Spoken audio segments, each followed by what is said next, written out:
Tank dog. I like to fuck shit up too. Hey. Hey. Hey. Hey. Just left from the bay. Plug told me the price of the bowl like they getting it away. And you know me, I took a flight and was back in time to cook me a steak. I could've bagged that shit up, but I been thinking about pushing weight. Thought he was my dog, so I had to test him. And this fuck nigga took the bait. These niggas snakes. Grown man acting like young boy playing somebody gon' die today. But I'm a boss, so I ain't have to do shit but make one call and they coming right away. On the gang, if I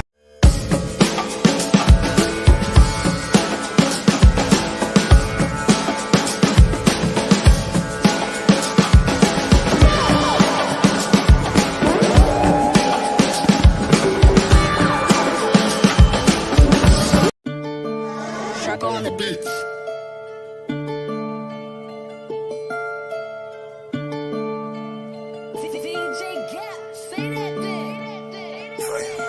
Hey, gang, what we on? What we at? So we in my hood, like I'm trying to show you around, like. So we turn left right here again, like. Alright, right here. Hey, boom, turn real lane. The guys vibe.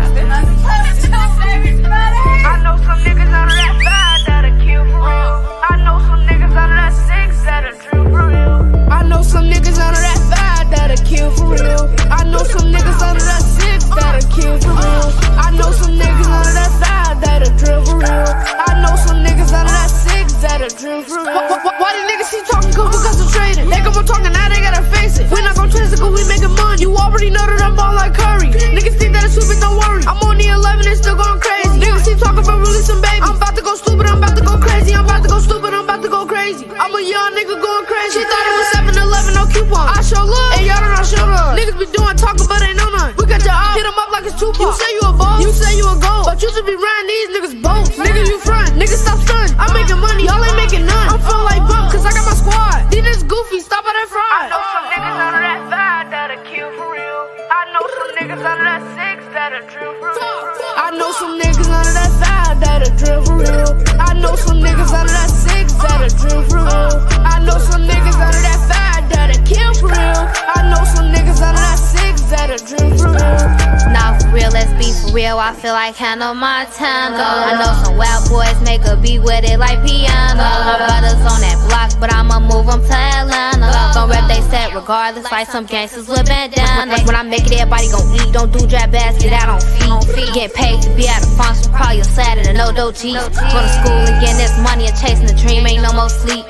Look at me, know you think I'm sweet. Run up on me, probably end up in seats. I know some shorties who got some aim and some who fight like putting to sleep. In the same hood since I was a shorty ass round the streets. Everybody know me, I'm really the team, the beast. I really eat up a beat. Never surround myself with a goofy who wanna be tough like you be in the streets. I know some niggas out of that 5 that'll kill for real. I know some niggas out of that 6 that'll drill for real. I know some niggas out of that 5 that'll drill for real. I know some niggas out of that 6 that'll drill for real. I know some niggas out of that 5 that'll kill for real. I know some niggas out of that 6 that'll drill for real.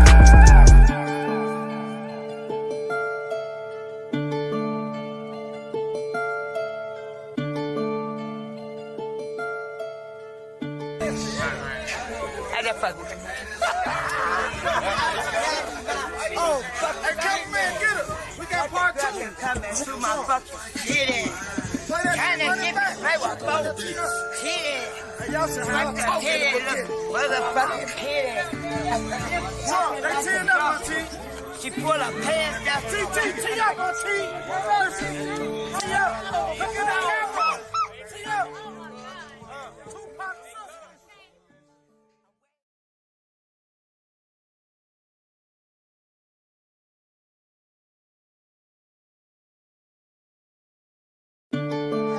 Truck on the beats.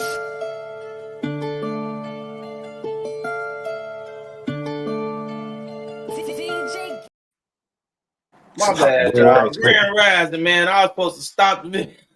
Grand Rising, you hear me? Wealthy Rising, man. Welcome into the Wealthy Rising podcast, man. Good morning, Joe.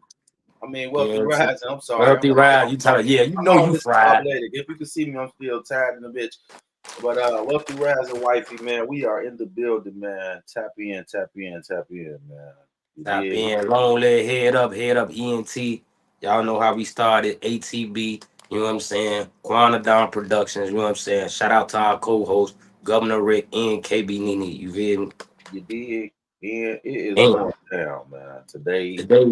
Today is going down, you know what I'm saying? We got a dope, you know what I'm saying, guest stopping in, Nina, you know what I'm saying, to give us insight on Cop City, you know what I'm saying? Definitely fucked me up, you hear me?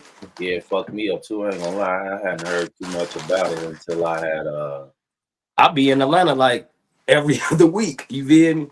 Didn't even know that this was going on. Then reached out to my brother that's on Love and Hip Hop Atlanta. And showing I asked him, I say, hey, you know about Cop City? He say, do I? He say, oh yeah, it's building it right now. Damn, they still pushing through with the shit. They building.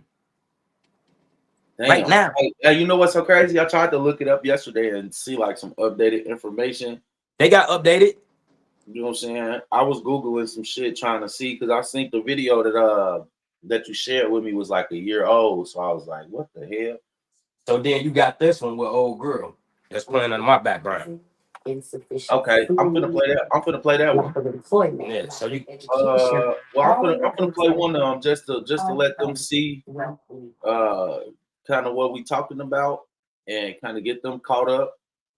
So that when Nina does come on, at least we have a little idea of what's going on. So I'm gonna play the first video right now, and then it's kind of lengthy, so bear with us. But I'll kind of skip through some parts that I can, but I just want to, for the most part, us to see the message and really receive that and hear that. And yeah, that part. So while I'm pulling it up, yeah, Wealthy Rise, Shed Alive, you know what I'm saying? Trig, check on Nina and see how she falling through. Okay, I got that. Because I see she been disconnected right there. So give me 1 second, y'all. I'm pulling up the video right now. Y'all know how YouTube is. But I'm getting the video going now. Okay, bingo. All right.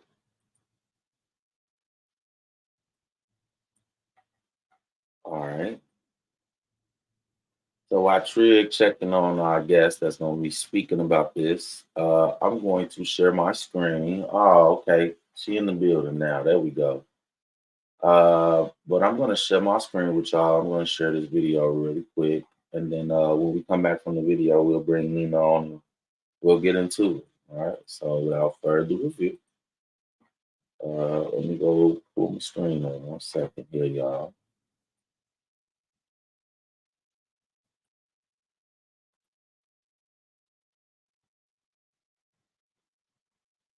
All right, there we go.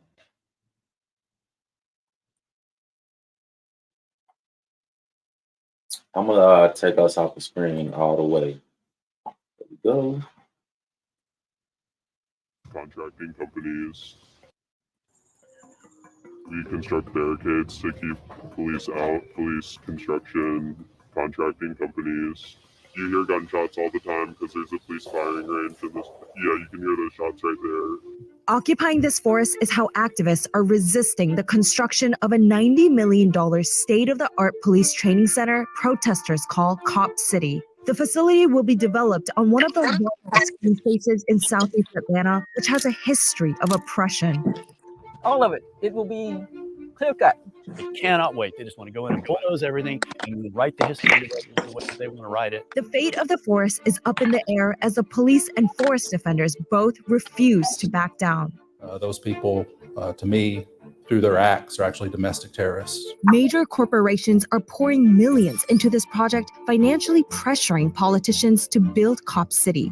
Why did you vote to approve this facility? Surrounding neighborhoods that are more than 75% Black say their concerns have been silenced. Our opinion doesn't matter. It doesn't count. It's disrespect. And that's what folks who live here ought to be just enraged about. What's the difference between a service animal and an emotional support pet? Well, a service animal has to go through long and expensive training.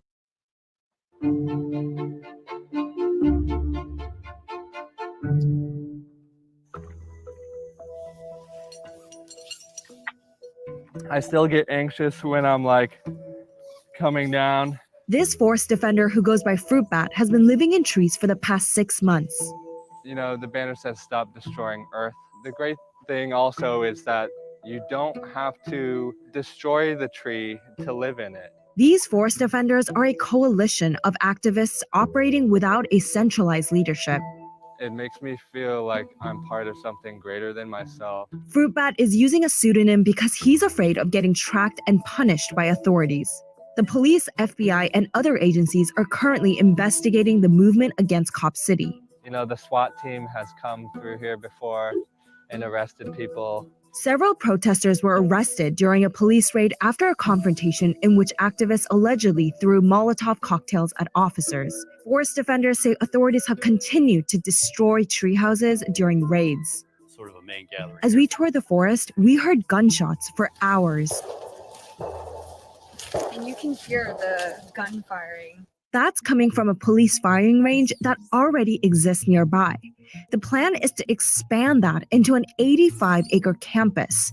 That's as big as nearly 64 football fields put together. The facility would be one of the biggest in the U.S. As you can see here in a video plan provided by the Atlanta Police Foundation, among the training features will be a burn tower for firefighters, a shooting range, and a mock village, including a school and residential homes.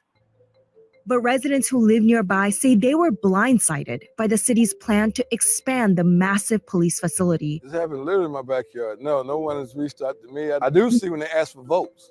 I do see that. Chenard owns a tow truck business near the proposed facility and lives in a neighborhood that is more than 76% Black. You can head to the backyard. The forest is literally probably about less than a mile. Police Academy is kind of like over there where they train at, so. The existing gun range already disturbs his day-to-day life. Once the dogs hear fireworks, gunshots, they go to, having all kind of issues, running away. I'm not sure if they're trying to force us out of the community and just take over the whole community overall. But that's what it looked like, the way the path we headed down. Atlanta's proposal to construct the police facility here speaks to the land's painful history. The site was a prison farm until 1995. Prisoners there were subjected to harsh punishments and slave conditions, including poor sanitation, nutrition, and overcrowding. Some critics say claims of unmarked graves have not yet been properly investigated. Before that, the land is thought to have been a plantation that enslaved at least 19 people. It was originally stolen from the Muskogee, who lived there until the U.S. government forcefully displaced them to Oklahoma. Today, both activists and tribal members have reclaimed the indigenous name as Willani Peoples Park. Local advocates have long called for the area to be preserved as a historical site. Because they just can't wait. They cannot wait. They just want to go in and bulldoze everything and then write the history the way that they want to write it and be done with it. They haven't even done proper, ecological surveys yet. But Cop City isn't the only facility that the residents have opposed. Around the forest is a Hollywood studio, sanitation center, juvenile prison, and asphalt and trucking factories. So that's Key Road landfill. Nobody wants to address the environmental injustice of this. Those issues have never been vetted. The facilities have severely polluted Entrenchment Creek, which flows downstream to the South River. Jacqueline Eccles is trying to prevent the construction of Cop City from an environmental perspective. When we were here about a month and a half ago, we pulled 100 tires out of the river and 40 or 50 bags of trash. When you look at the rivers, the creeks, none of them meet water quality standards. And the cheapest way to improve water quality is to protect the green space. In a 2017 report by the city's planning department, the South River Forest was designated one of Atlanta's 4 major lungs. Now, the city is walking back on its vision to conserve the forest. To just turn around and just disrespect the community, because, it's not, they never cared about the river. So we can accept that. But you're disrespecting the people who live in South Atlanta. And that's what folks who live here ought to be just enraged about. Some neighborhoods around the forest are more than 90% Black and are low income with health challenges such as asthma. Getting rid of the green space will also leave them vulnerable to impacts like stormwater flooding. And it's not like you can create a situation to moderate the impacts. You can't. Now, keep in mind, during the few times the public did voice their concerns, the overwhelming majority expressed opposition. Me as a Black woman living in Atlanta, there's no place for me if we got a Cop City going on. Let's skip ahead a little bit. If you're over 50, you don't want to use traditional Skip makeup. ahead a little As we bit. age, our Watch skin the tends to lose moisture, and we all get It's Like I said, known it's for being a Black Mecca. It's known for having a lot of Black politicians, but a lot of times those decisions that they make are not in the interests of the Black masses here that are overwhelmingly poor and working class, but rather in the interests of their funders. The Police Foundation has said it's incorporated public opinion by promising 265 acres as green space and that it will also invest in trails for the public. Let me put it this way. Whoever thought of the notion that you can create a park-like environment next to a police training facility. You can go out and walk along the trail and just hear the gunfire go off. I mean, it's almost like that's what you're used to anyway, right? So we just bringing it home kind of thing, you know? The Police Foundation says it will move forward with the construction and open by the end of 2023. But families and schools are refusing to let that define the future.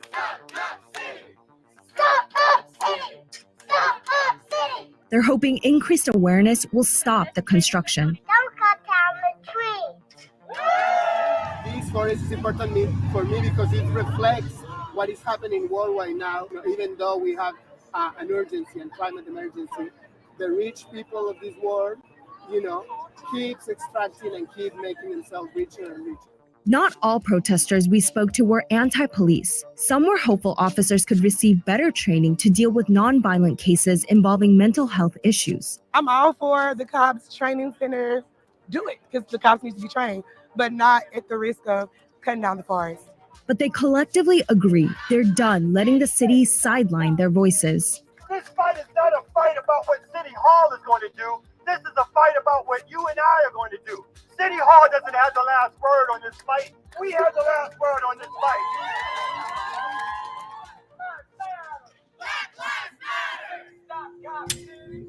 Back on the front lines of the movement, forest defenders hope to delay construction by nurturing a communal space. We call this the water buffalo. This is what we use to store water.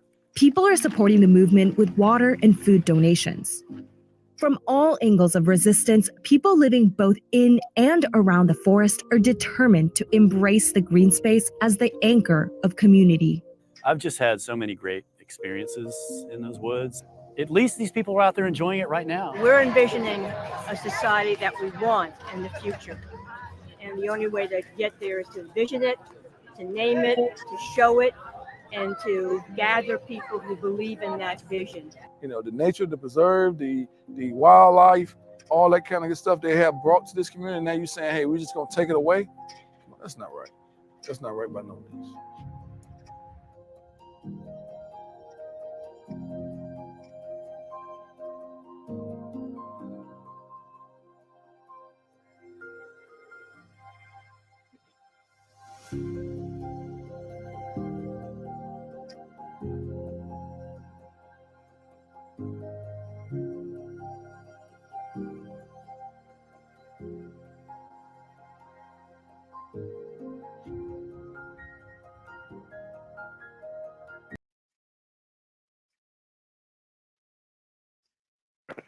So yeah, that we have it right there. Cop City.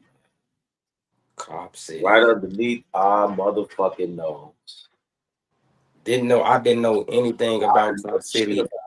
Like I say, I go to Atlanta like at least 10 times a year.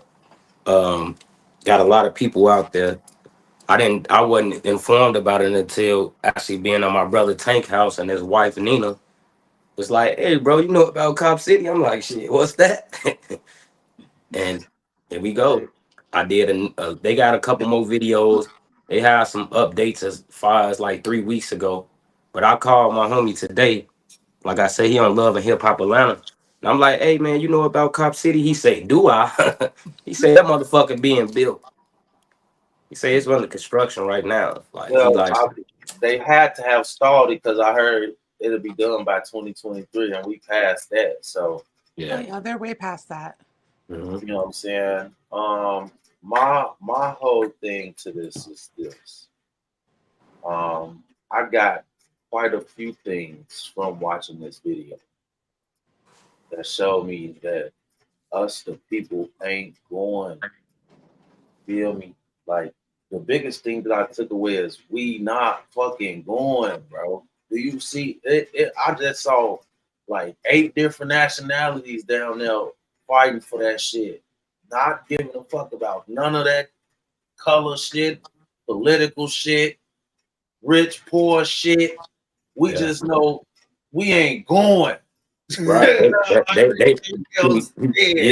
on that humanitarian shit. Bitch, if we got to live in the forest and put a tent in a tree, bitch, we gonna do it. Y'all like terrorizing us like that. We ain't going. See what you didn't play, or which they didn't see, which I recommend them to go back. It's another video with which one playing behind me, you know what I'm saying, with the whole movement. They gave that land away. They gave the land away. The politicians, our black politicians in Atlanta, gave that land away for $10 a year for 51 years. They have the paperwork and the contract in there. So they get to run that land for $10 a year, bro, for 51 years. How do you get You to run telling me ain't 85 no acres? 85 acres of land for $10 a year until it's built? Like that's pretty crazy. Talk about That's being outrageous. corrupt. That's outrageous in itself.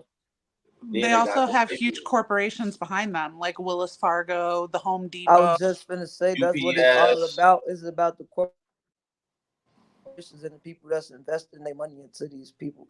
That's what it all falls down on, and all the corporations all link up together, from the prisons to the medical to all that shit, entertainment, all that shit be kind of linked in together. So it's like one hand being the other. It's fucked up. Yeah, so that first video that was played, I don't know if you guys know, but the guy in the video who's living in the trees with the mask on his face died. He died October 6, 2023. He was shot 57 times. They shot him 57 times, and guess what? Bullet holes through both palms. I mean, his palms was up. Yep. Bullet holes through both palms. He was only 26 years old. His name was Manuel Terrain. Yeah, that's fucked up. He was only 26 years old. And you know they moving through tyranny, and that's the thing. You know what I'm saying? Yeah.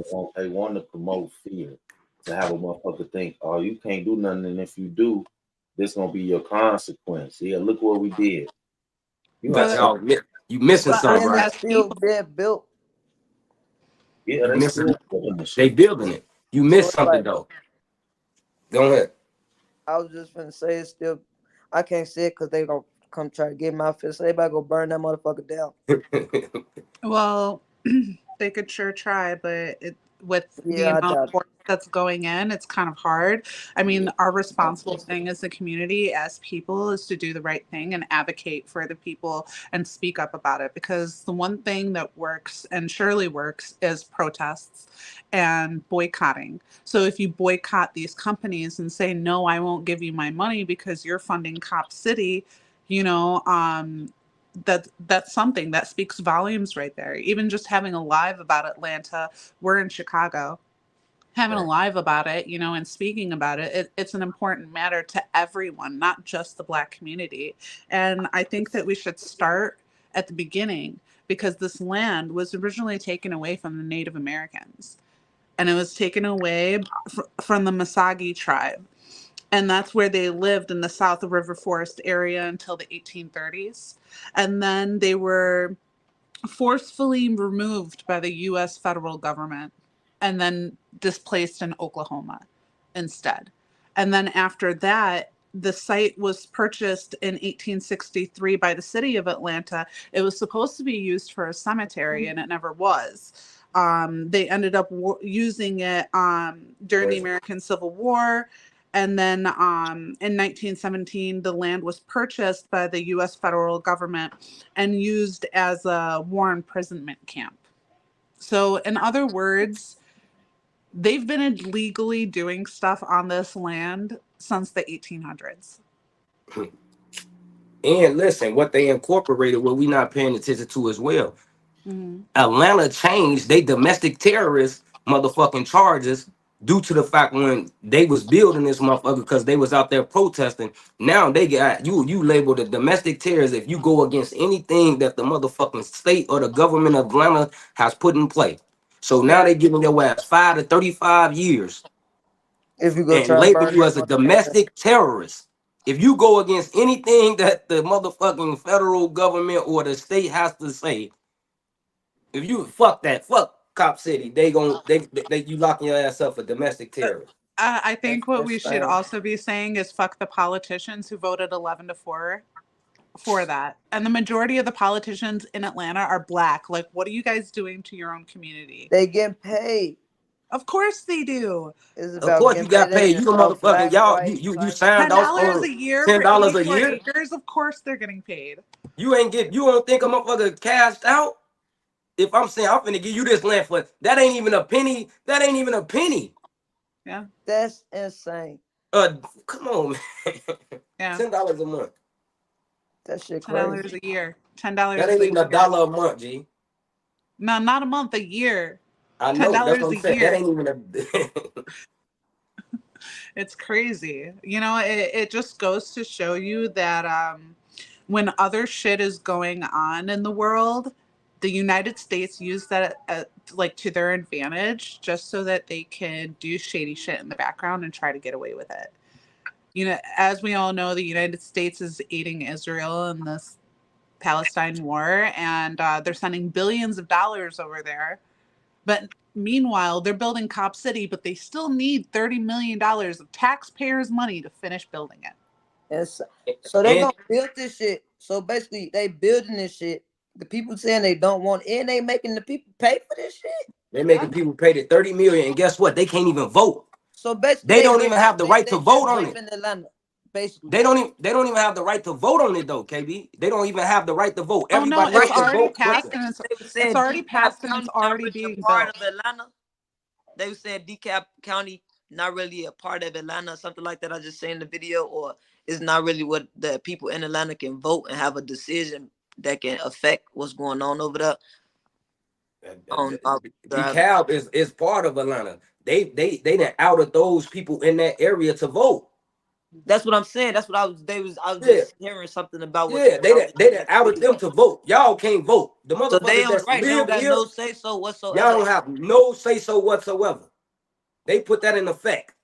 We the people ain't the people no more. It sound like Your rights has been taken from underneath your nose. They call that raping you records. Fuck is you talking about? Wherever you go. That's cold. Yeah, if you didn't know. That's when he wanted to become a revolutionary. I see why the fuck Malcolm X now was on that type of time. Cause Listen, if you go back and look at the video, right, they got our people sitting in these tables, these politicians, right? They got them sitting right there, and they asking them questions like, so how did this get passed? They don't want to talk about that. $10. They got the paperwork. $10. And Hey, that's gonna say like, what the fuck? It's done got to the point to where we are educated now, but the laws are in play. Right? It's like a motherfucker can't do nothing. It's like even if you protest, like they just listen to like yelling at a brick wall. Like what the fuck could be done? See, I'm telling motherfucker, I'm gonna try to put some fire on that motherfucker, see if it works. But that, like you said, that ain't the right way to go neither. Cause what the fuck See, is like, that besides see, burning down your own community? So it's like, I was talking to Marcus yesterday, right? And the beauty about protesting, it ain't that. It's bringing like-minded people together. And it's like once we come together, then we start figuring other shit out. You know what I'm saying? like me, I ain't really with, you know, standing all day, you know what I'm saying? But guess what? If I can go link up, meet up, I'm meeting with like-minded people, you know what I'm saying? We all on one accord, we got one agenda. Now we can build off some other shit. We can build, okay, we can't stand out here, so okay, now we know they attacking this shit by the law. So we need to start going in this way at this angle, you know what I'm saying? So protesting is important, you know what I'm saying? Because again, it allows us to gather and us to meet other motherfuckers on one accord on the same thing that we on. You feel me? I just feel like I understand the protesting. We've been protesting for years. Protesting ain't never got us shit. Oh, that's not true. That's I ain't not gonna. true. I'm gonna keep it 100. No, It's moved the needle, but it ain't got us nowhere. Cause it's like when you protest, they give you what you ask for. Let me give you an example. Let me give you an example, right? It's like you telling a child to do something, and the child continues to do what you like. Even after you're telling them to do, they continue to do. And in your head, you just say, "Well, that's a kid." No, that's not correct. Like that's what they do. They move the needle just a little bit, and we be like, "Oh yeah, we got some approved. We in the door," but you're not really in the door unless you moving the whole thing. And I'm a firm believer in that protesting is also supposed to spread a message, raise awareness. You know, it's one of those things that if you continue at it and if you continue at it peacefully, there are rewards to protests. You know, and as somebody who's gone to a protest recently, I went to Chicago and I was at City Hall, and our mayor, Brandon Johnson, became the first mayor of a major city in the United States to vote yes to a ceasefire in Israel. And it was his vote that won the tiebreaker 23-23. And then his vote put it over the top to vote yes. And I was there at that protest with my megaphone and my flag. And, you know, it felt very rewarding because it did feel like we're getting somewhere. Can you I say know, something and real quick? Not to cut you off, but what I be feeling like with the politicians is that they do, it be like a catch-22. Like if they give you something, it's always something that come behind it. Like, okay, Brandon Johnson did that, but look at the condition of Chicago right now from somebody that lives in Chicago. Like, nah, he's not doing a good job, but people put their faith, you feel me, based on him, based off the good deeds that he do. But at the end of the day, all these politicians is being funded by somebody, and they got the answer to whoever they being funded by. So it's like you could protest and raise the awareness to the point where everybody know, everybody's speaking on it. But what is that going to change when it's still being built? It's still it's like screaming at a brick wall. I feel like we're protesting. Either way, damned if you do, you damned if you don't. And if they do give you something good out of it, it's because they got an agenda behind it that's gonna flip and benefit them. So they gonna give you. It's like spoon feeding somebody, and they thinking they got something. Then they flip the script. You find out like, nah, like that politics should be insane. Well, one thing that will and could possibly help is knowing your rights. And one of your American rights is that you have the right to withhold your taxes. You have the right to not pay your taxes for the year to the United States government. Say you could write a letter and say, no, I'm not doing my taxes this year. I'm unable to do it. I'm not going to be paying my state or federal taxes. Under what grounds? Under the grounds that the United States is using the tax money for, I don't know, illegally funding bombs to another country, like sending $90 million, $1 billion to Israel. You know, like the people of Atlanta can withhold their tax money, and their tax money is what's going to funding Cop City. That sounds like something that can be done. They're going to be taking $30 million away from them. So to say that there's nothing we can do, that's just not true. There is something we can do. So we can tell the government that we're not paying them taxes. And it's an election year too. So all of these constituents that are in office right now who have screwed over the people of Atlanta, I'm pretty sure they're keeping a close eye on them and voting them out. But another thing too is that it's also based on the federal government, because the federal government owned that land before Cop City. Grand Rising, Amy. I just feel like the reason why you damned if you do, damned if you don't, because whether it's Democrat, whether it's Republican, they all on the same goddamn team. They're under the same umbrella. So for me to keep saying, okay, let's go fight this. It's like, this is a real organized organization. Right. That is why the corporations is funding these things. That is Yeah, why corruption. it's tied very deep. So marching is not gonna, they're not gonna care about that. We have to come deeper than that. And that's the harsh reality that we have to accept. We are past the point of marching about things. And We then have you to can do talk things too much, they bigger gonna than kill that, you. because they are in a lot of control in a lot of ways. Okay, you ain't gonna pay us for this, but you still need tissue every day. We control that. So either way it go, you know what I'm saying? We're not gonna get every America in America to stop paying taxes and stop doing their due diligence. And that's where the issue becomes. They don't care. They got money coming in from every way from all of us. So one way, if we stop, they still getting another way. Like, we're so set up so deep to where we got to go within to figure out where these answers have to come from.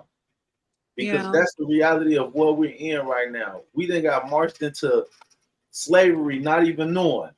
Vote for Not Trump. even knowing what was going on in real life. I'm just keeping it 100. Now it's in law. I think Before it was physical, it was mental. Now it's in law.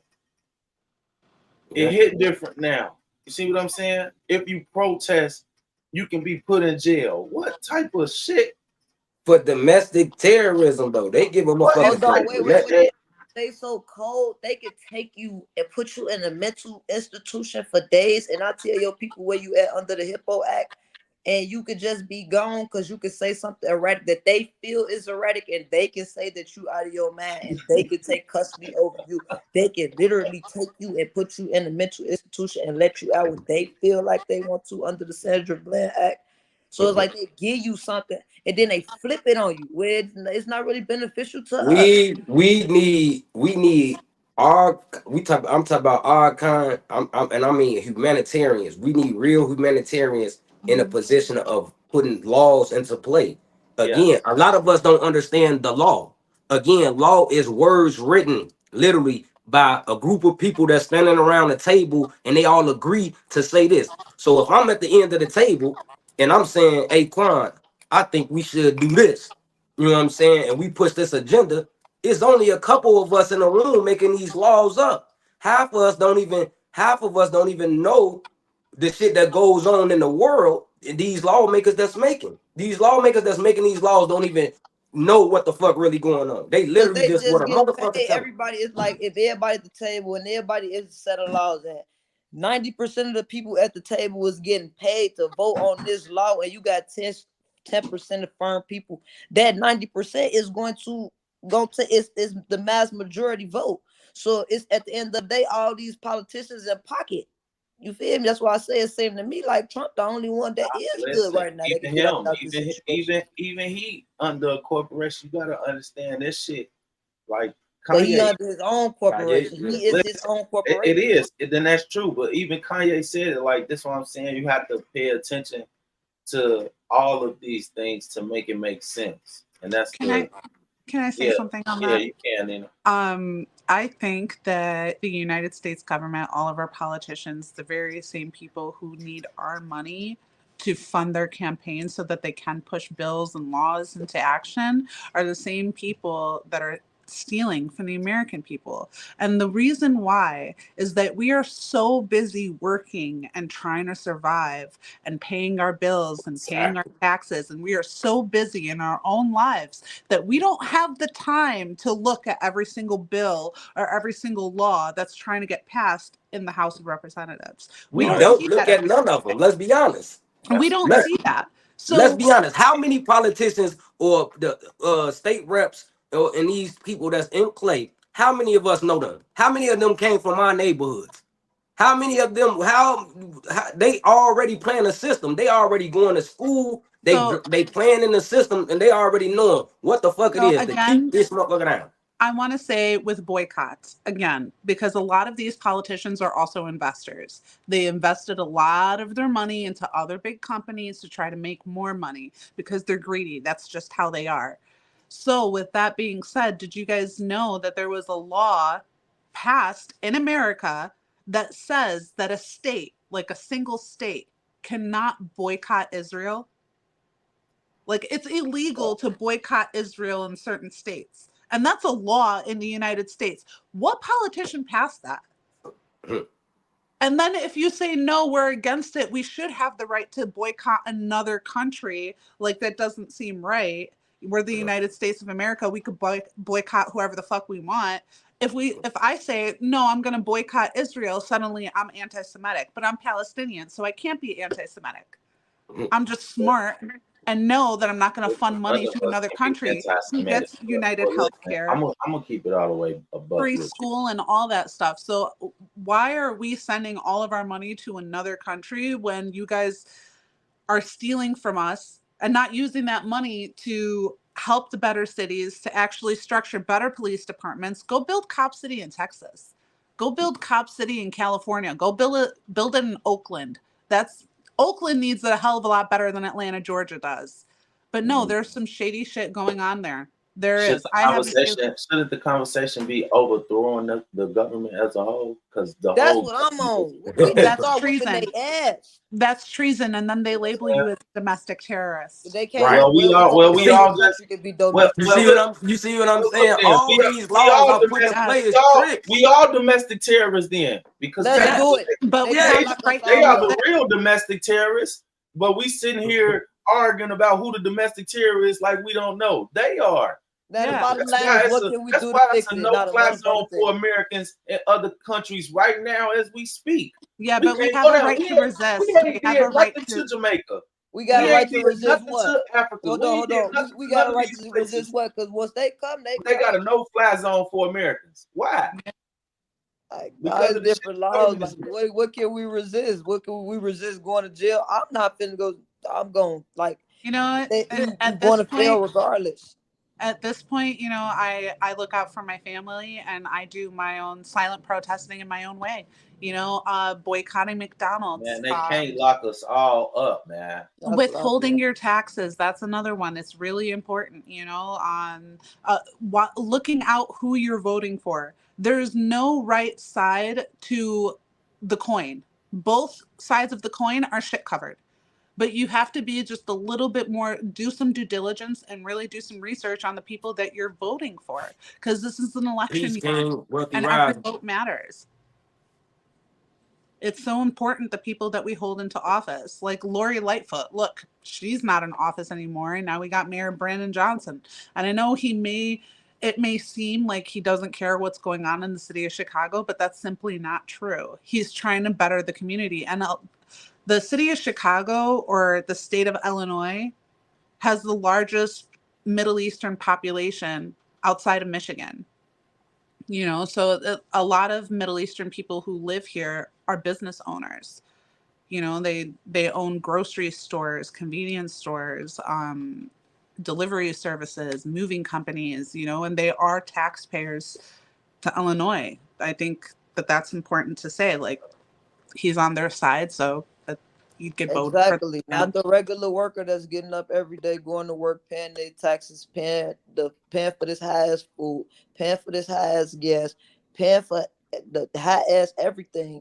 Yeah. That shit does nothing for. But that's the government sucking us dry, not just our politicians. Like, that's the government doing it. Yeah. Man, it's all fucked up if you ask me. It is all fucked up. That shit crazy. But the one thing, Trump might not be perfect at everything. He might be fucked up some ways, but this country wasn't they got us because we don't come together. They got us because we don't unify when it's come for the right shit. No, we can unify, and it's been proven that we can unify, but can we unify peacefully? Can we unify without tearing down the city? We are all so emotional. They tear us up though. And I know, but that's not the way they fucked us up. But see, my thing is, and again, I'm not, you know what I'm saying? I'm not, you know what I'm saying? I'm not promoting this, but what I'm saying is we tear our shit up. That's where the problem come at. We don't tear the shit up that means it's important to them. Why the fuck is we burning down our stores and our neighborhoods and our communities instead of going fucking up these motherfucking buildings and shit that they got? You know what I'm saying? Shit that they have that's important to them. We do the dumb shit and go tear our shit up. And then we looking I at think it. that's gonna be a difference though. I think in the past when people was looting and shit, they didn't really give a fuck about the cause. They more so just gave a fuck about getting free shit. So they went to the closest place that they can get free shit from. But the way this country is, this shit is affecting everybody to a point. It got real rage and real emotion behind it. Motherfuckers ready to go burn down the White House. How everybody feeling right now? It ain't about no TVs, no Jordans. None of that shit is important right now. Motherfuckers can barely feed their kids in the conditions that this economy is in right now. And these politicians is playing in our motherfucking face, literally playing with us. They just legalized slavery. Biden did. You feel me? They playing with us. So it's at a point like motherfucker, they pushing motherfuckers to they break a point where you put a person in a position where they have no other choice, then it ain't no telling what the fuck they gonna do. And that's the state of America right now. And I feel like if Trump is not voted in November, this country is gonna go the fuck up in a way that they never seen it before. And it ain't gonna have nothing to do with no TVs or jumping out of no windows with no fucking Air Force Ones. I'm telling you, it's gonna get ugly out here. Motherfuckers gonna start attacking these police officers, attacking these politicians. Motherfuckers gonna start getting on their ass because that's the point that they putting people. You feel me? They pushing people to that point where it's like motherfuckers feel like they ain't got nothing else to do. Some people gonna protest and some people gonna be like, man, fuck that shit. I'm not talking about nothing. Where they ass at? Motherfuckers gonna start going to their cribs, all type of shit. And that's what they really scared of. But that's what they don't understand. That's the point that it's getting to. But the thing is, they put the smoke. You got to understand, they put the smoke screen. That's what they pushing anyway. They want to And bring motherfuckers not in gonna give law. a fuck They about want going. to implement a lot of these things to put y'all in these FEMA camps. So Yeah, that's y'all, what they y'all want. It's either all feed into it or understand how to plan around it. And that was the only thing that I was saying. I was like, I don't feel like we come to the table and come to real resolutions about the problem that we are facing in a real reality. It's always from a very subtle aspect. Oh, we can do this. That all of those things do help collectively. I hear you. But we could look at a time where all of those things was being done and we still here. We still right here, living right here in the time of right now with everything else you could point at that we done did, that we done got passed, that we done did, that we done marched and sat and stood for. We still right here. So what has it really gotten us? So we like I said before, we started we don't follow through. Like what these folks that we up against, you talking about generations. They've been doing this for generations and passing the torch on from generation to generation, right? Yeah. We get started and one generation make accomplishments and then the next generation go sit down. Let's talk about it. That's why we in the current state. Put That's them on why the we big started screen. going backwards now. If we're not going to follow through with what we start, I'm talking about lifelong commitment, generation to generation. We're going to always be right back at the starting point. We constantly wasting our time talking about getting in the game. They already in the championship. We playing, man. Either we got to do it and understand that we're not going to get instant gratification. Right? Nothing happens overnight. That's a fact. But if we continue to press and we continue to bring more people in different spaces together, then we begin to get what we need to be at. But then once we get there, we can't go sit down. And then you can't elect leaders into places where they're more worried about being a politician than they are about being an official and officiating in a way that's beneficial to the multitudes. There's a difference in being a politician and being an official. The type of people. And then the activists that step out there, a lot of them don't have the courage to go and run for office. They comfortable with going to ask permission. I'm not comfortable with asking permission. I'm like, we need to be the people, right? We got the heart, we got the mindset, and we know what's really going on with boots on the ground to get into those spaces and have the power to be the decision maker. If we're not the decision maker, then all we're doing is begging. They're going to throw you a little crumb here, a little crumb there, and keep doing what they want to do. And that's the same thing that you see with what's going on in Atlanta and any other place with the school districts. The parents can come and protest and they mad about everything. And the people will sit there and listen and then they'll vote against everything. But do they not do the same thing when you're a person that's in that position? If they see that you're not on their side or you're not voting with the corporation or going with the thing, they ain't giving you no extra funding. They not throwing you no money now.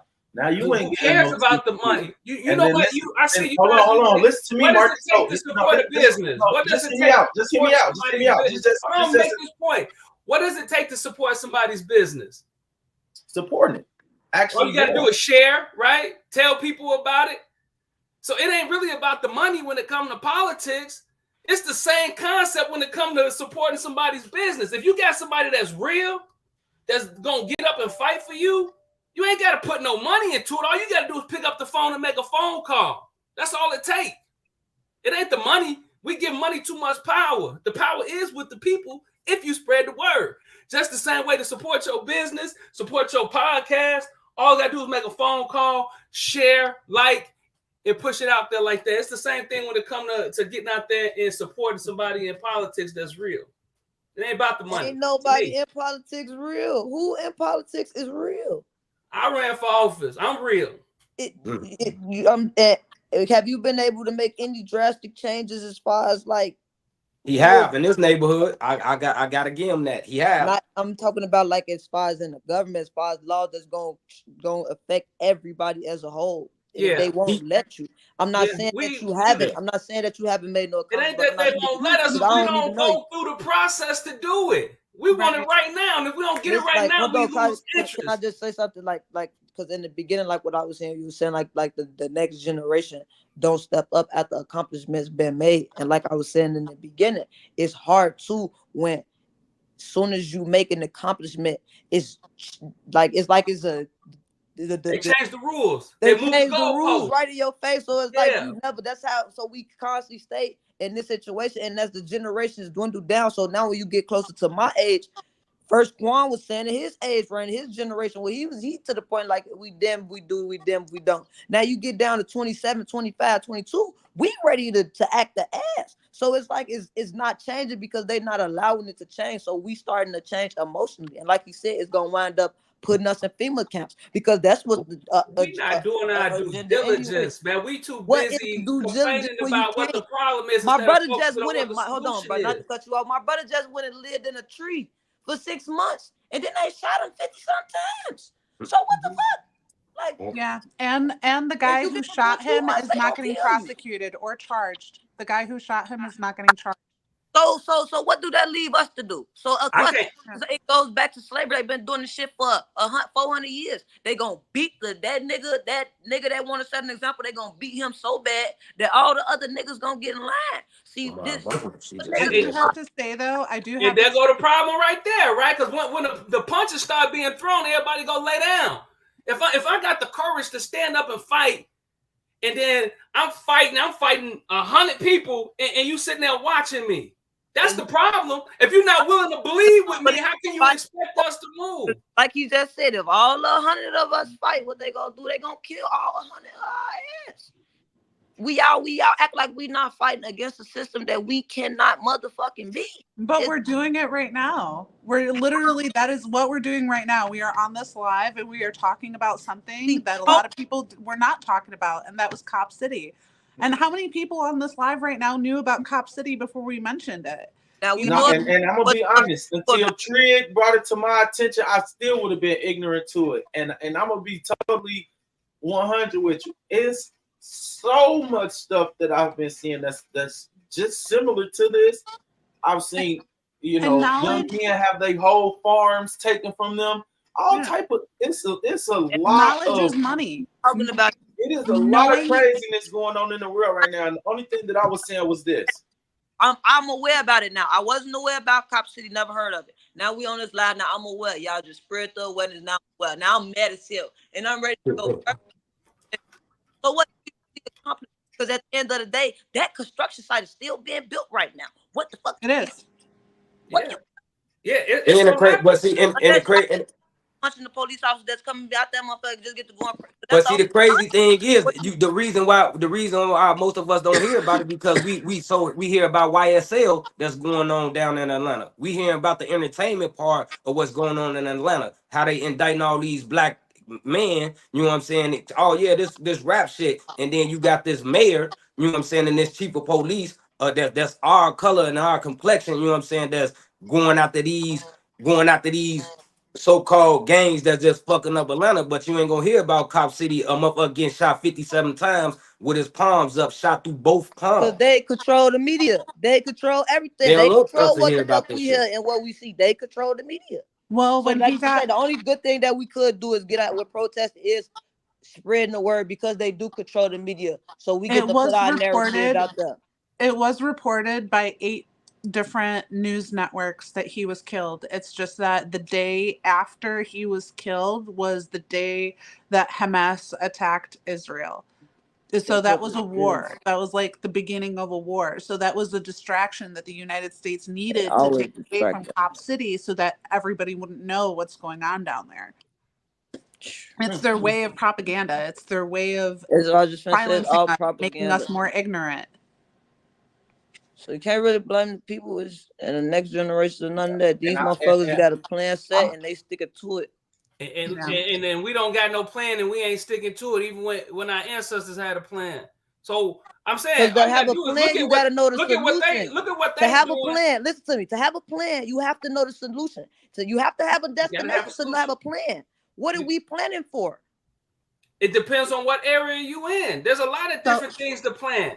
The thing is that we're not staying engaged. Even when there is a plan in place, even when things are moving, not enough people. We too busy arguing if we should be doing it or if we shouldn't, as opposed to just doing. Follow suit and do your part as an individual, so that when we come together as a collective, we've achieved some things, and then stay at it, and then pass that on from generation to generation. Listen, learn, and follow through. I'm just speaking for my generation. I understand y'all hear y'all, but they not feeling that shit. Nah, listen. Do y'all how much of the government in the municipality in the city? How much of that have y'all engaged in to know how? We don't care. We don't care. That's the problem. Exactly. You said it right there. You don't Nobody care. cares because So it's like it's a non-solution. Like you just say, whatever you hold on. Let me speak. Let me say why. Can I say why we don't care?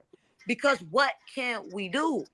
That's a lot you could do. You just gotta be willing to do it. Can I name things that you can do? They've been doing it for how many years, brother? How many Ain't years nobody have been they doing been it. doing it? I can name 5 things you can do. I'm speaking for our generation, how we see it. We've been seeing y'all do it this way. We've been seeing y'all do it non-peacefully. We've been seeing y'all get in office. We see Obama get in office. Not we enough. Get happy. We got a black president, and then we find out now he worked for them people too. So Yeah. it's like That's not how the system works. you begin to lose this trust. That's not how the system works. One man can't do nothing. I'm gonna mention a few ways that you can rebel against your government, and it will help. I ain't paying my taxes. Yeah, paying the taxes, withholding your taxes, withholding them, not just paying them. You have to send a letter to them and let them know that you're withholding your taxes this year. Bet. Another one, if you are not happy with the city and government in the state that you are living in, you as an American have the right to move somewhere else. You know, I ain't got the money. I mean, even if you don't have the money, I mean, there's some ways where you can write a letter to your U.S. representative, your state representative, and let them know that you don't approve with their coercive actions and how they're doing their job. Say, hey, I voted for you. I don't like that you're doing da-da-da. You know, I am not going to vote for you if you continue to da-da-da. Like, these letters work. You know, Way that stuff I don't mean to interrupt. And it's not just one person that's doing this; it's multiple people. Everybody has to band together. I don't mean to interrupt. Listen, she's exactly right. We do not held our motherfucking state reps, our councilmen, people in our neighborhood accountable. We starting with self, right? We do not, because most of us don't even know that we have state representatives. To be honest with you, I didn't know until I needed them motherfuckers when I was locked up to try to move from one joint to another. And they telling me, hey, you can use your state representative. That's what they in your community for. So we got these motherfuckers in our communities every day that getting paid 6 figures a motherfucking year. You know what I'm saying? But we don't use them. They have an empty office every day. They with their families, but they getting a check and they really not doing nothing. They pushing paper. So we gotta hold them responsible. But we don't. And if we don't say anything to them, if we never say anything to them, then how do they know that they're fucking up? If we never say anything, we never email them, we never call them, we never call them out on their bullshit, we just let them get away with it. No, the more we speak up about it, the more important it is because we're raising awareness. And the harsh reality is we is ignorant, and they know we ignorant, and they play on our ignorant, and we ignorant because they don't teach us this type of shit. The average person It's in not the hood. it's not about teaching us, it's about looking for the information, it's about finding But it, it's who, about sharing like you it. said, if I'm busy with my everyday life and I'm trying to pay my bills, I'm trying to feed myself, I'm trying to pay my car note, I'm not online, like, you feel me? And they know this. Politicians, dumb people, that's why they stealing for us in our face, because they know the average person is so based on just trying to survive in their everyday life. The last thing on their motherfucking mind is politics. Who really go vote for the senators and the state representatives? We don't even, the average person like me, the only person we really go vote for is motherfucking the president, if we go vote for that. The average person think our vote don't count. We think the politicians paid, they gonna put in office who they want to put in office. I'm not even finna waste my time to go up there and vote. And they know this, so they bank on that, and that's how they continue to move. And can we change that as a whole, collectively? Maybe. I'm waiting on somebody to tell me how, because I don't motherfucking know. You just said it I right know there. you said, I know most people think that ignorance is bliss, but it's really not. Ignorance is the worst. It's a damnation. It condemns you. That's what ignorance does to people. But with one person screaming and saying, stop what you're doing, that one person is not going to get heard. But when you got thousands of people, hundreds of thousands of people, even millions of people saying, please stop what you're doing, we don't like this, there are people resigning in office. But what about when you got somebody, like when that one person scream, as soon as he get loud enough to get the next person's attention, they kill him. So it never really get to travel through the crowd. Nobody never really gets the message. They're exposing themselves, and let them keep exposing themselves, because one day, I hope, but how many of us got to die there in the will be another process? civil war in the United States, and it'll be the civil war of the people against the government. Trying to overthrow. That's what I'm talking about. That's And exactly. You think it's will gonna be the happen. people versus government? It ain't It's gonna be gonna us against machines by the And the time same y'all thing- get enough That's the courage problem. That's to the problem. figure out what's going on. Y'all gonna be marching and stamping and getting people in office and doing all of this, and they gonna run to their bunkers and bring all this shit out, and y'all gonna see what time it is for real. Now, Like I said, it's not one we thing. speak. that No, gets hold it on, done. hold on. Let me have the floor for a second now, because I'm gonna say this, and we've been on here, we've been talking for a while. Let everybody get their rocks off. I'm gonna be honest with y'all. We all have to do our research. That's the most important thing. Out of everything that I heard, we all just need to do our research. There is no wrong answer. There's never no wrong answer. What all we talking about is problems. What I like to talk about are what are the solutions. Now, when we get to these solutions, what are the best solutions that we should use out of those solutions to attack these problems? That's how we problem solve and find ways to get to what we're doing. But what we're doing is we're in the art of war. So they playing chess, not checkers. We're making checker piece moves when we need to be playing checkers. That's where I come from. So I understand both sides. What I'm saying is ultimately their agenda, because there's an agenda that's going on. This is not no reason that it's being built. Cop City's being built for a reason. All of these laws are being put into play for a reason. There is a bigger agenda that's at play. And everything that we're doing is minimum to the big agenda that's at play. Because we don't talk about the big agenda because we're too busy arguing about the little small things down here. And that's what they want us to be doing. That's exactly what they want us to be doing. But there are bigger fish to fry than who's in seat for politician. And I can guarantee you that. When Mother Earth starts revealing herself in reality, a lot of people great. That's the only a lot of people going. So this is what I'm saying. We have these conversations, but we don't have them in reality. We don't have them in reality. We have them in their world. This isn't their world. And the reality is, on my soul, God got the final the Matrix works. That's why you starting to see Hold on, earthquakes. KB. That's Hold why on, you KB. starting to see. My bad. This Matrix works because we make it work. Every day that we get up and we go to work and we participate and we keep playing in the game, we keep voting, we keep turning on the TV and watching CNN. We're playing in the Matrix every day. Every day. To us, we feel like figuring out a different way to not participate in what's going on is detrimental or uncivilized. This is the most uncivilized humanity has been. Look around. Nobody cares about nobody. It's a selfish place to be. Love isn't the first thing on people's mind. Building each other up is not the first thing on each other's mind. People still get into that. We haven't even healed past the decades of trauma that we've been through. Because what put us down? So this is what I'm saying. Everything that we are talking about is important. Just like Marcus said, all of these things are important. Healing yourself is important. Doing your research and finding the history on these things is important. Understanding what's really going on is important. These things are important. If you don't know why the corporations are in play with the politics, we have to understand these things to fully attack it and have an opinion on it. So everything that everybody's saying is correct. Marcus did his due diligence in getting in the inside. So he's speaking from experience. Look, I was able to do this, but I didn't have enough to do X, Y, and Z because I didn't have the support that was needed to push in that area where I could have probably pushed a little harder. What I'm speaking on is, okay, what happens to when they push back against you? What are we going to do then? What are you going to do then? When they looking to kick in your door, what are we going to do? Story of my life. I'm keep on fighting. You know what I'm saying? I ain't gonna lay down. No. I'm not saying that you are. I'm not saying that you are, Marcus. But I'm just saying being in a real reality about what's going on. That's it. You get what I'm saying? I live it every day. Let's not sugarcoat it. I live like it every they not day. gonna kick in the door at 4 a.m. and rush the house and say they found cocaine. So if you guys They want can to only do those sorts of things if you lay in the shadows, if you in the dark.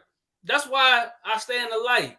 So if they're gonna lynch me, they're gonna do it publicly. They're not gonna be able to do it in no dark alley. I know what it is that I'm doing, and I know the risks that come with it, but that's what I'm called to do. So I do what I'm supposed to do.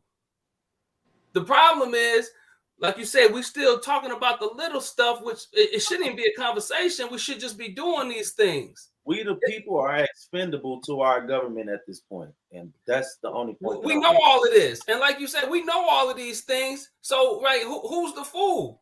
Them or us?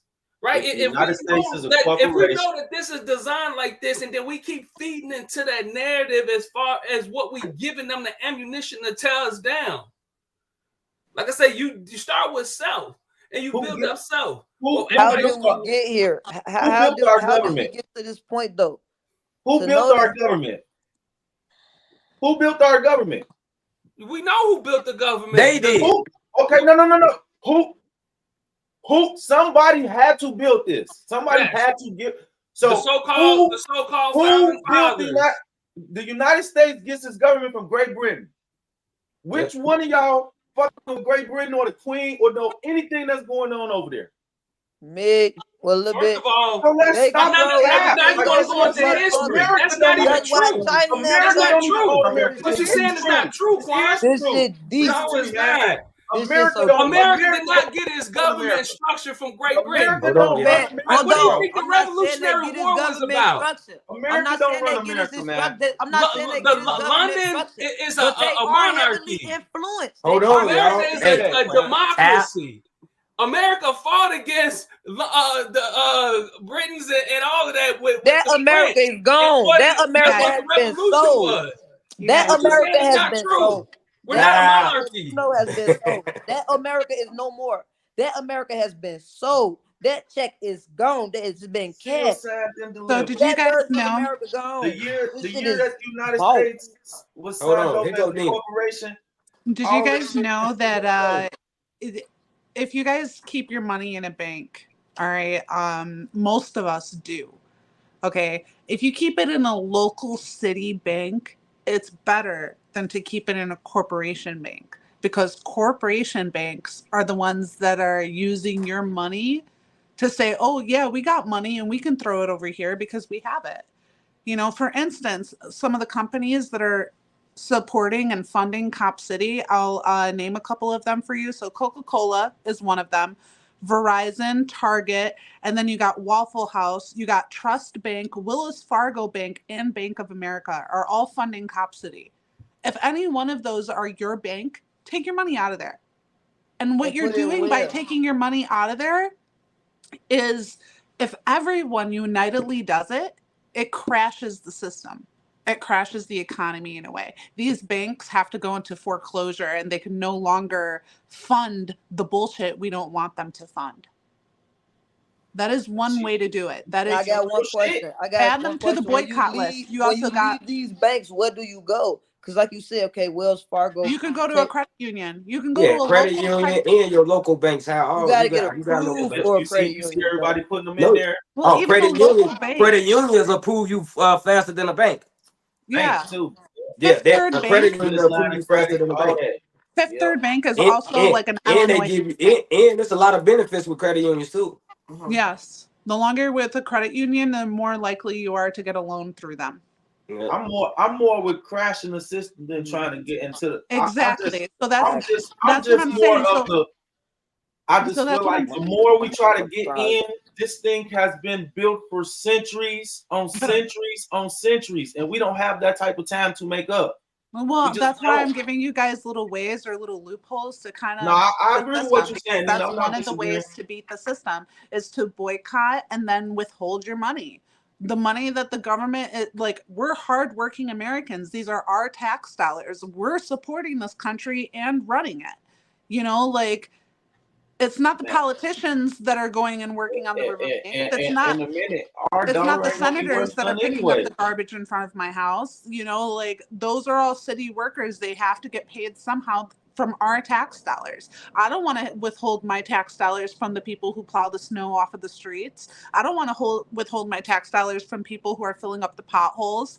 You know, that stuff actually goes towards good service for our city. But if our government is using our money for shady shit, know who you're giving your money to, because Coca-Cola supports Cop City. Delta Airlines does too. Waffle House, the Home Depot, Equifax does, Willis Fargo, and then you got other places like Gas South, Inspired Brands, Republican National Distribution Company, like just random stuff. But if you know who you're boycotting, if you're taking your money and you're not spending it in the wrong places, then they're not.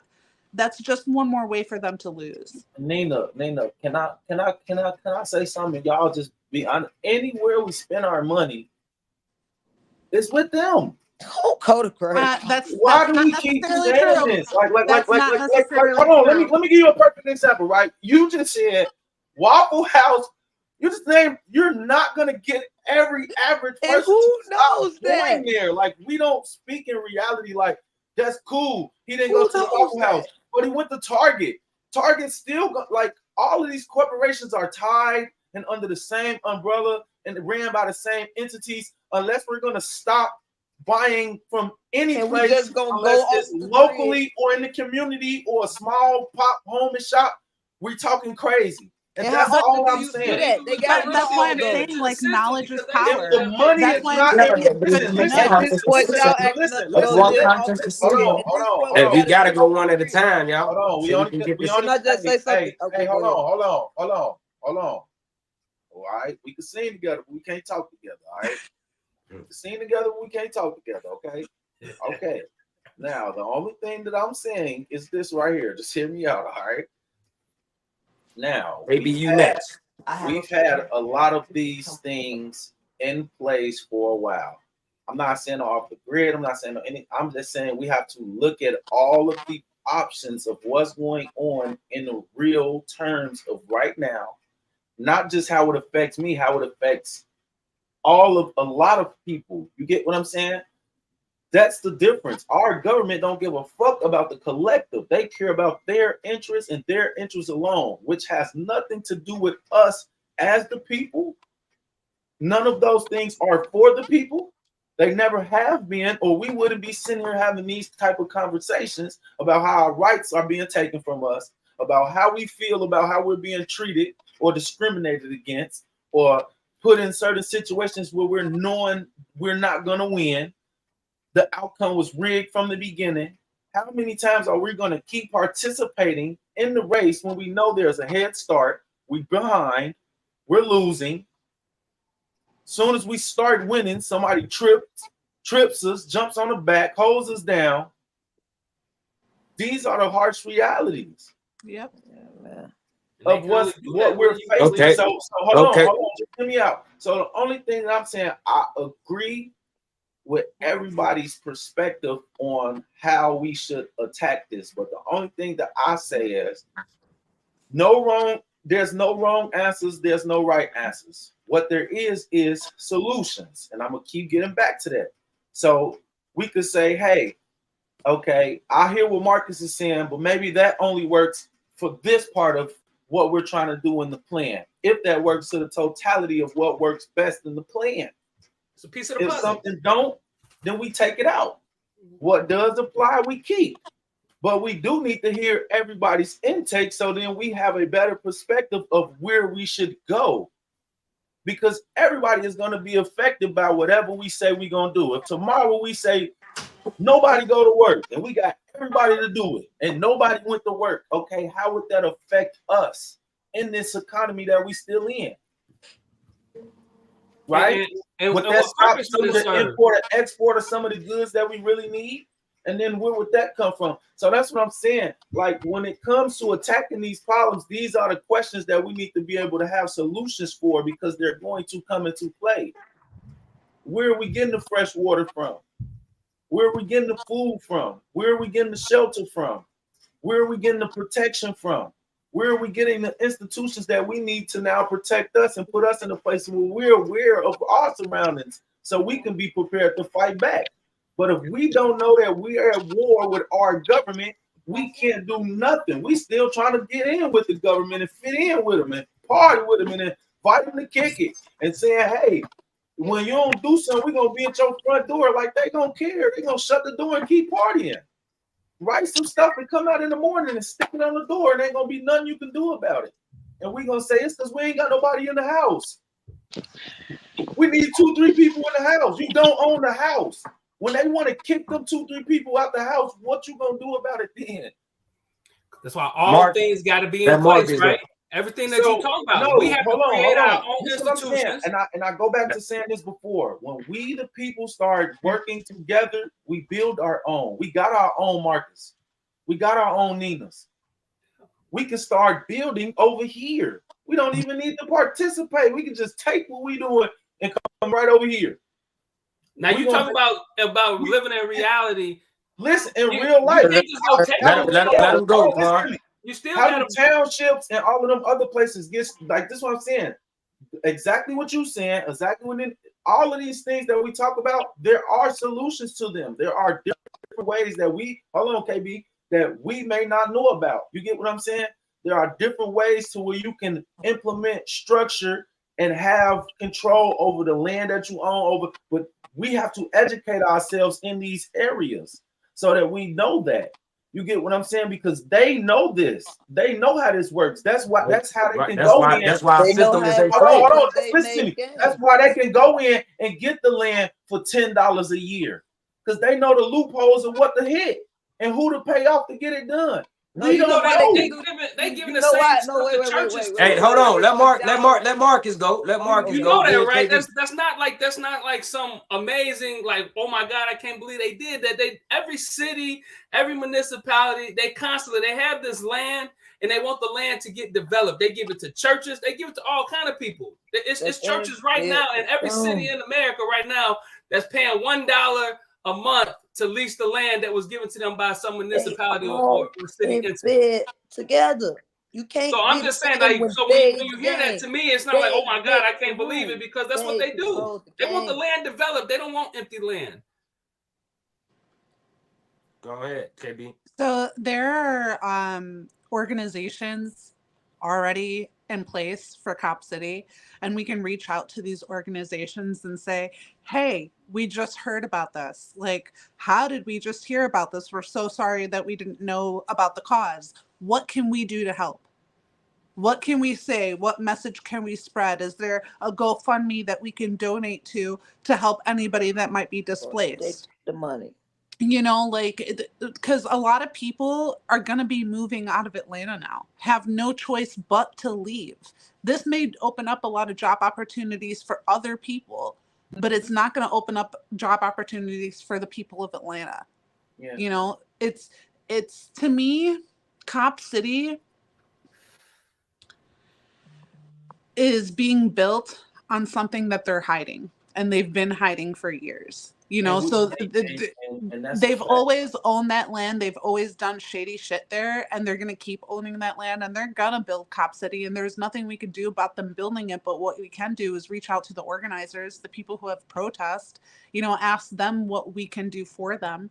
You know, especially hearing about it so late, they've already started construction on it. You know, so we can't feel defeated. We have to reach out to these organizations, to the protesters. What can we do? Eminent domain is going to take precedence over all of that. Anytime the government, like they and got of course stuff it in takes place, precedence. they're gonna build what they want to build where they want to build it at. And that's they my got whole stuff in point. place. And it's already gone too far. Can I just say one thing? Because I feel like we're not in reality. The reality of the situation, these people make the game. They control the game. They make the rules. This has been going on for so long. Everything that we can try to do to even try to outsmart them, they already have 5 things in play. You got to answer like everybody. You just said Waffle House, Target. Like, what do they even got to do with each other? Besides, they got the same investors. They under the same, like all this shit is ran by the same people. So it's like, even if you know the rules, what is the solution? Like, what can you really do? Whatever you think you can do is like at the end of the day, the number one thing, they feel like you doing too much, they can label you a terrorist. Now you going to jail, you can't do nothing. So it's like, listen, I'm not gonna shop at Best Buy, but I'm gonna go on Amazon. Okay, make it make sense. I didn't go to Walmart, but I went to both.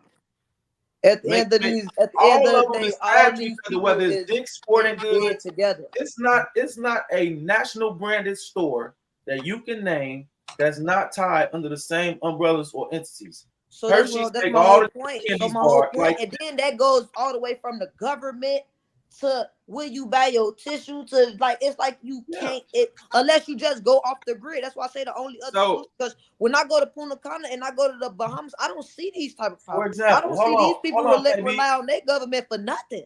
For example, go ahead, Nina. Hey guys, I gotta head out and go take care of my kids. It's been awesome. Nina, appreciate you coming on. See you guys. We appreciate you coming. Like this bottle of tea right here, right? This bottle of tea is made by Coca-Cola. We boycotting Coca-Cola, but we still drinking this tea. You ain't boycotting Coca-Cola then.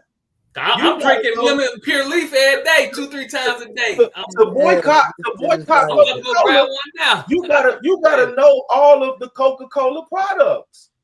So it's like who really got the time to educate themselves. You get what I'm saying? So if you looking at a Kit Kat, it's a made by Hershey. You like, oh, wait a minute, Hershey make the Kit Kat? Mm-hmm. So we can eat Hershey, but you still profit in Hershey. So this is what I'm saying. The more we understand that, the more we will understand it's all part of the game. And then it's like, even if you get your own business, I just created some shit, mix some shit together, it tastes good, I sell it. I still got the answer to these people. I still got to get a corporate, I still got to pay to do this. I got to still pay to get my taxes. I still got to have an EIN up. At the end of the day, I still got the answer to these people. So buying it to the corporation. It's nothing that you, and if I don't, what they gonna do? They gonna hit me with tax evasion. I'm gonna owe the IRS. So it's like, no matter what you do in this country, dumb people, they have invested so much money and so much time, and it's so far gone. No, I don't think it's no solution. And I think that's why we getting so angry and why all of us is on this screen so emotionally to this, because it ain't really nothing we can do. And that's the bottom line. I do feel like it's something we can do though. I ain't gonna hold you. You feel me? But we have to have. What can we do? This is what I'm getting to. So it's the build up. No. Like in reality though, anybody that get to they back being against the wall and enough is enough, they fight back. That's a fact. I don't care who it is. If you could bully a person for 30 days straight, on the 31st day, he might get up and hit you back in your nose and fuck you up. And you wouldn't expect it. Everybody gets like that when they back against the wall. So when the people back against the wall, how do you think we gonna respond? You think we gonna sit back? No. But These how people are we going to sit fight back and against watch their kids starve? So that's why I say before it gets to that, because it's going to get to that. If we sit here and keep being ignorant, like that's not what this shit going, that's what it's going to. So we need to start figuring out solutions about food and shelter and protection and the real That's shit guns. going on, because that's what it's finna turn into. They are bringing all of these immigrants and all of these different things over here, creating these laws, passing these things right under y'all nose. Whether y'all educated on it or not, it's going to get done because it's part of the programming. It's part of their system. It's part of what they got planned for us, because they feel like they own our ass. And Let me say this. There's levels. I don't there's give a fuck levels what to color this. you is, what nationality you is, what background you is. It's If about your ass their is money. America, Don't get in between nobody and their money. cattle. Black people don't care about nothing but they money. Them You organizations, cattle. they don't care about nothing. How Whatever many gonna make them videos? more How money. many videos have I played for y'all? Marcus, what you says levels to what? Will y'all hear these people say this? It's levels to everything. It's levels to life. It's levels to these systems. The thing, we get so caught up and we start trying to do things too big that we didn't take the steps to build the foundation in order to launch these things. So if we take a time out and start small, start where we at right at home, first as an individual, as family, as a community, and then your local government. If you start right there on those things, if you haven't found your identity as an individual, you need to start there. Yeah. Then you need those close to you. Work with your family and start enlightening them and sharing knowledge with them so y'all could grow as a family and have a foundation of finances and things of that nature. Then you engulf the community, your neighbors, know what they doing, what they into, who they are, what their problems are. Then address the local government. The stuff that they doing on these different levels, like it's too big to even get to because you don't have the foundation and the infrastructure to even address it. You can talk about it, but you can't shake it. But if you do what I'm talking about on the local levels, I promise you, you can shake some things. You can shake them hard too. And when you start talking about these entities and all of that, all they really care about is on the local level, huh? That's where it started at, on the local level. We too busy talking about what the president doing and this person over there doing it on the state level. Like, it's too many moving parts there that you don't have a hand in or even knowledge of to really address. So you don't got enough insight there yet. But when you build your local infrastructure and then you tap into your next city's local infrastructure and then so on and so forth, it's a blueprint. We just got to be willing to take a step back and do it. Since 2008, man, I just feel like I've been sitting up over here in the universe just looking down on how easy all this could be. It could be so easy because I see the numbers, I see this, I see that. And the only thing that get in the way is we always debating whether or not we should do it or not, whether we should get in the game or not.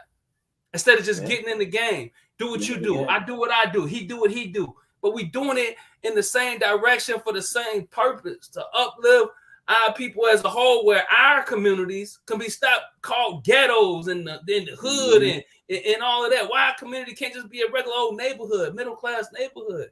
That's a fact. Like, that's the hey, Marcus, objective. Not to cut you off, give me your opinion on this video while I got you here. Okay, 1 second, let it come back. Coverage here, but you have Starlink, so you can see on the.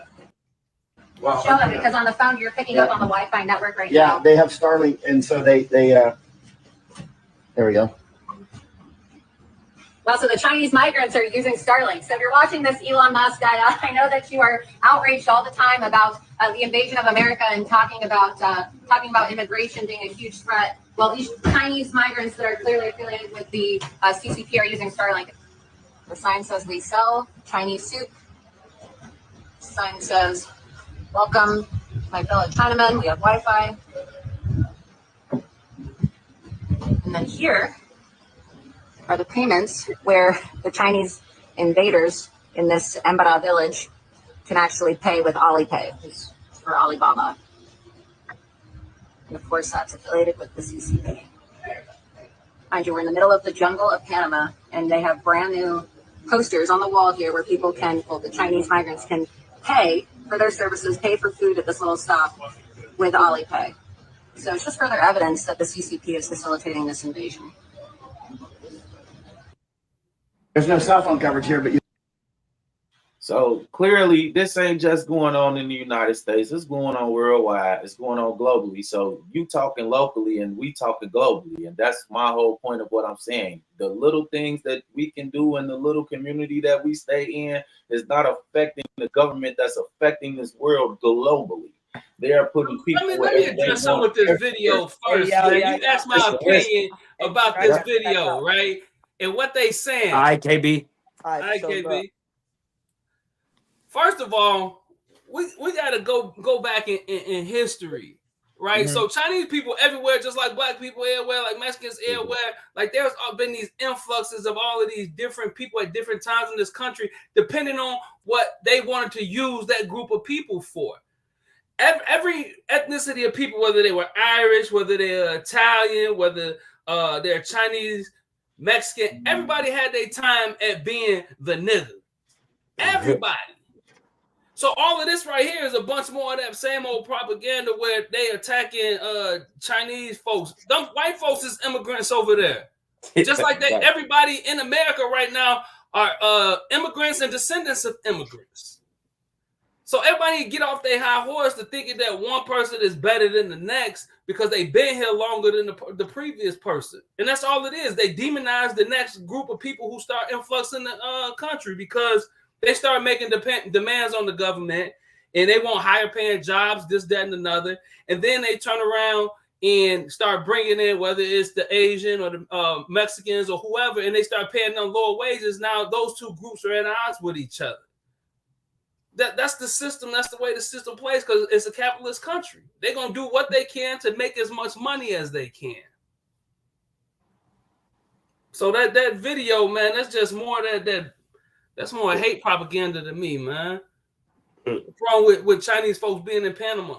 What's wrong with black folks being in Panama? What's wrong with Irish people being in Panama? Right. Come on, man.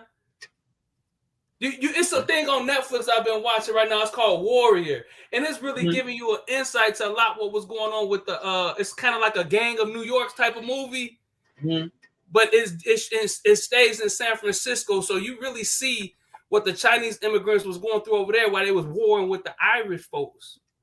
Like this country has been built on these types of battles to keep people separate based on economic status. And then give one group a little bit more than the next so they can feel superior to the other one so they can keep beating people down. You know, they had it bad over there. They had laws where it was against the law, hell, to carry a bucket on a stick. Like they went through all of that kind of stuff. So like I see stuff like that, man, it's hate to me. They got the right to be there just like the next person. And if you want to do something with immigration, put something in place. I know America got to the point where they feel like, well, we full now. We really don't want no more people, right? So we're trying to keep everybody at home.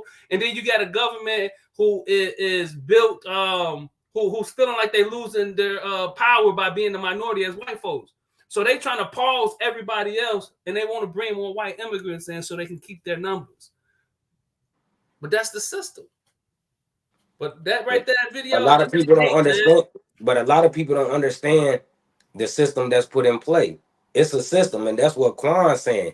He's saying, hey, look, this system is bigger than local. You know what I'm saying? It's bigger than the president. It goes on a deeper level.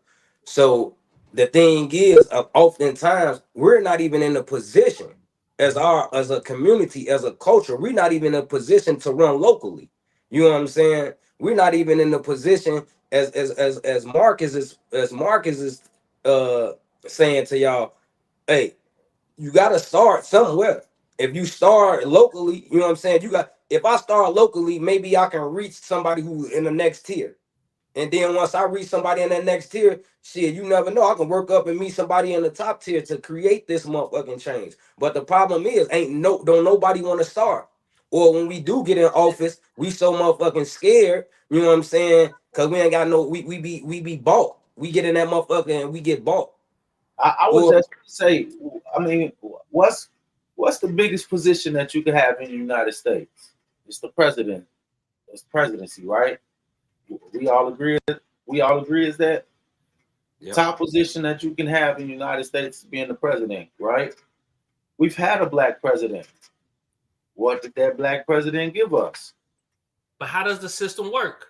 The president is one man. He got executive orders that he can pull, but ultimately he has to work with another. So hold on. This is my whole point. Hold on. This is my whole point. You're only proving what I'm saying. If I put Marcus Banner and make you the president tomorrow, what are you going to be able to do? Right. I'm limited. Right. But now, I'm limited. Even as the president, this is what I'm saying. Even as the president of the United States, you couldn't change black folks' condition in America. It depends on how bold you are. It depends on how bold you are. You couldn't. Your ass would be the next JFK. It ain't been a president in a drop top before or since him. Yeah, but maybe. But you know, I know it's coming, so I'm gonna be prepared for it. Come on with that play top. Like I'm saying, they driving you down in the Cadillac drop top. Nah, we ain't gonna be in no drop tops. We ain't gonna be in no drop tops. We're gonna be in the tank. Try to put you in a Cadillac drop top. But that's what I'm saying. So you got to understand and you know that a person has to work with all of these people, and that's what I'm saying. If everybody start on the local level and build up these local entities, and you got all these neighboring entities, then now you elect them multitudes to the white. Government is not for the people.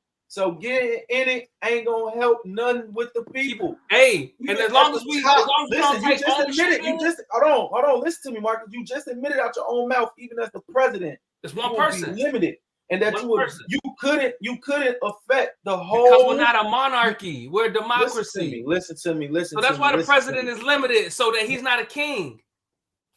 He has to get permission from other people to do stuff too. He can't just do it all on his own. That's my whole point. I get both. Yeah, I get what you said. Like, why would I keep playing the game when I know the result? Part of it. You're not playing the full game. You say you're playing chess, but you're not putting all the pieces in place. Right. You're looking at the king. You're looking at the king. You got a king on the board with no other piece. You talking about the president? That's like having a king on the board with no other piece. What can what's after the presidency that you would have to be to implement something to change things in the United States for people as a whole?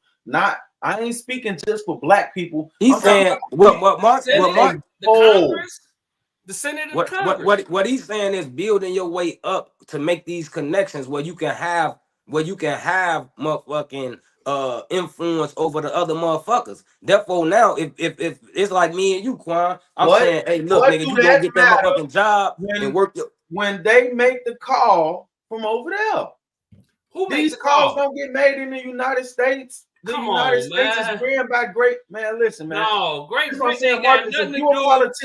If you're a politician, man, you know who own more of America than that? It's China and Japan. Listen to me, man. That's what they tell you. That's what they tell you on paper, man. No, that's reality. They bought up all of the bonds. That's documentation. Listen to me, man. Listen to me, bro. Let me learn you something. Play that video, Quan.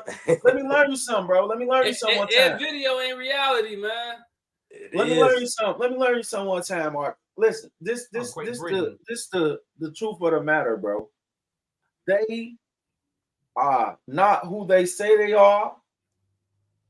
If there's nobody more powerful than the president, then what are we talking about? Who do the president take answers to then? He has to answer to the Congress. No, hold on. The people. You're asking a question. I'm giving you an answer. Just because you don't like the answer, you can't tell me to hold on. No. I'm gonna hear you out. Go ahead. Right. The president has the answer to the Senate. He has the answer to the Congress. That's how they can impeach him. And then they all answer to the people. So when I'm talking about building up something on the local level, which means that you're building relationships with everybody that's going to be sitting in the Senate, everybody that's going to be sitting in the Congress before you even get to talk to the president. That's what I'm talking about.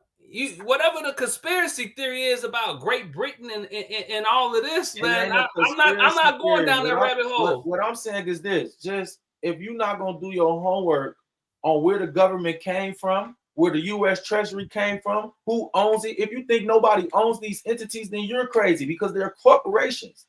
These are things you could go legally look up and see documentation on, Mr. Marcus. Yeah, so the I'm not, United States. hold on. This is the only thing I'm saying. If something is documented in patent, okay. And every document that you look at always real. I wanted to get my words together, so because and just know that every document you look at ain't real. So understand what I'm saying. So do you not believe that the United States is a corporation? Yeah, I believe that. Okay, and what year did the United States make itself a corporation? Whenever George White, I don't know what the year was, so I'm not even gonna speak on that. Whenever they call themselves founding the country. Okay, so I just asked. We only speaking in yes or no or not. No, we're not gonna do no yes or no. You asked me something. I don't want no hypothetical answer coming back. I just want a logical. Okay, I just asked you as the president. Who do you answer to? Is there somebody you answer to? And I just told you, Congress, the Senate, and all of them answer to the voters. Okay. And because of that, that's what makes you limited. If you had that vote. So when Obama was in office, an individual. Hold on. So this is what I'm saying. When Obama was in office, if Obama would have said, I'm making this, that, and the third, and I want all Americans to, you don't think every Black America in America would have did that? No. Will a rally behind that? No. You don't think so? No. No, a lot of blacks. Let me say this. He legalized gay marriage, and they rallied behind that. Let me tell you why. When he was in office, there was nothing that he did for the community, for Black folks. If anything, Black folks was left in a worse condition. The statistics show this. Now, I'm not here to argue with nobody back and forth on why he did what he did or what was going on. But the only thing that I know is he got somebody that he answered to, and it ain't them. In your opinion, it ain't them. It ain't my opinion. It's the reality. This is what I'm saying. It's not, man. That's what I'm saying. So when the United States go ahead. Let Marcus go. Let him go. When the United States is sitting on the UN boards and all of this stuff right here, they got all of these countries on the UN, right? If you're telling us the United States ain't got no power, some other country is pulling the strings on the United States, that's why I'm gonna say no, not at all. Because the United States will be like, no, we vetoing that. Like, we got veto power. 50 countries could say one thing, and the United States say, no, we're not doing that. Great Britain or the United Kingdom, what he telling you, what Quan telling you is, he's saying, motherfucking the Queen, they are the United States. He telling you the that Queen is dead. There is no Queen. It's a king now. Well, that's what I'm saying. He telling you that family over there giving the United States, hey, yeah, this is what it is. No, they are the United States. They rule in Africa. They rule over in Jamaica. They rule in other places, but not here. Mm-hmm. That's what the Revolutionary War was about. The United States partnered up with the French in order to push them out. So they're not honoring no kings or the queens from Great Britain or London. You're okay, Lachelle. That's all I'm saying. And then, when you start going down to pulling up documents and all of that stuff, you got to see where all that stuff is coming from. Every document and every video, man, that stuff ain't 100. People create a narrative and propaganda. Like, that's what the Russians were doing in the early 1900s. That was like their biggest weapon. Yeah, propaganda is real all day. Propaganda. Back then. Propaganda. I studied on MK Ultra. I'm very diverse with a lot of different. So all I'm saying is I'm careful with a lot of that stuff. I'll take it. If it resonates, I can roll with it. But if it don't make sense in the grand scheme of everything, then I'm not gonna go down that rabbit hole. Yeah, I don't blame you though. I don't blame you. But I mean, I done heard it out these people's mouth where they done said who the biggest threat is. I've showed them on the show. So, that's why a lot of them ain't arguing. They just looking at you like, oh, I hear you, but That's not what they saying. So it's like you Who saying is one they? thing, Who is they? but the people that's The Queen empowered, of Britain? the people that's Who is that? empowered, The Queen of that's in Britain? position. You know what I'm saying? Putin and all these different people that's in real position of their countries. The president of Cameroon, a lot of different people have spoken out and spoke on these things. So that's what I'm saying. It's a lot of research that we could do on our own too to figure out some of these things. Everything ain't just So when you pull the president from another country, they have an agenda. No. There ain't no This is president. what I'm saying. This is what I'm saying. You got to understand what I'm saying. We not just, the world is bigger than just America. I know that. America being everybody else motherfucking business. Yeah, and you So know who in more you telling me don't I shouldn't be worried about what's going on in Jamaica, but our government in Jamaica. Yeah. So I'm not telling you not to worry about it and not to what be you aware. saying? But I'm just saying you ain't gonna have no influence over that if you ain't first took ownership in where you at right now. That's what I'm saying. I'm not telling you don't worry about that and don't be aware and don't be knowledgeable of it. I'm just saying if you really want to have influence, start at home. That's all. Now we negating the way. America's not the only country in everybody's business. You know who got more ownership in Africa and then taking over the land over there? China. Yes, sir. I know, Yes, I know sir. this. That's what I'm saying. So, But how many other people are educated in these things? That's what I always come back to. If you educated on these things and you understand, then you can understand how to attack and how to go about some of these things. And that's my whole. You can understand the system. In all these other countries, we going off of what somebody else telling us, man. Everybody got their own propaganda and their own narrative that they want to push. Like, let's even look at the Cop City. Just the title of itself is this is a cop city. But when you break it down, what is Cop City? It's a training facility. We got one of these right down the street in Elgin, right down the street from Elgin. It's a training facility. That's the new way that law enforcement is going in this country. They're trying to build these facilities, not just for law enforcement. It's for the fire departments. It's for all these people to get real life experience on things happening in real time.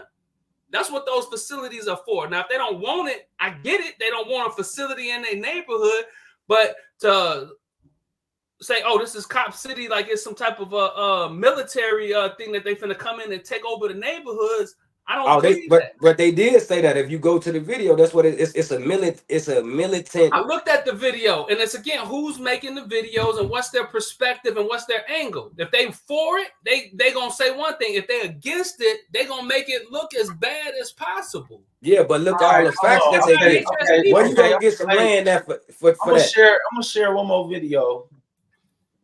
There's gonna be some propaganda too. So just bear witness to the propaganda. But yeah, I'm gonna go with my boy Marcus. I'm gonna vote Marcus, man. Here with you, and thank you for everything you're doing. My question is your take on the 15-minute cities and what the real aim of the green agenda is really about.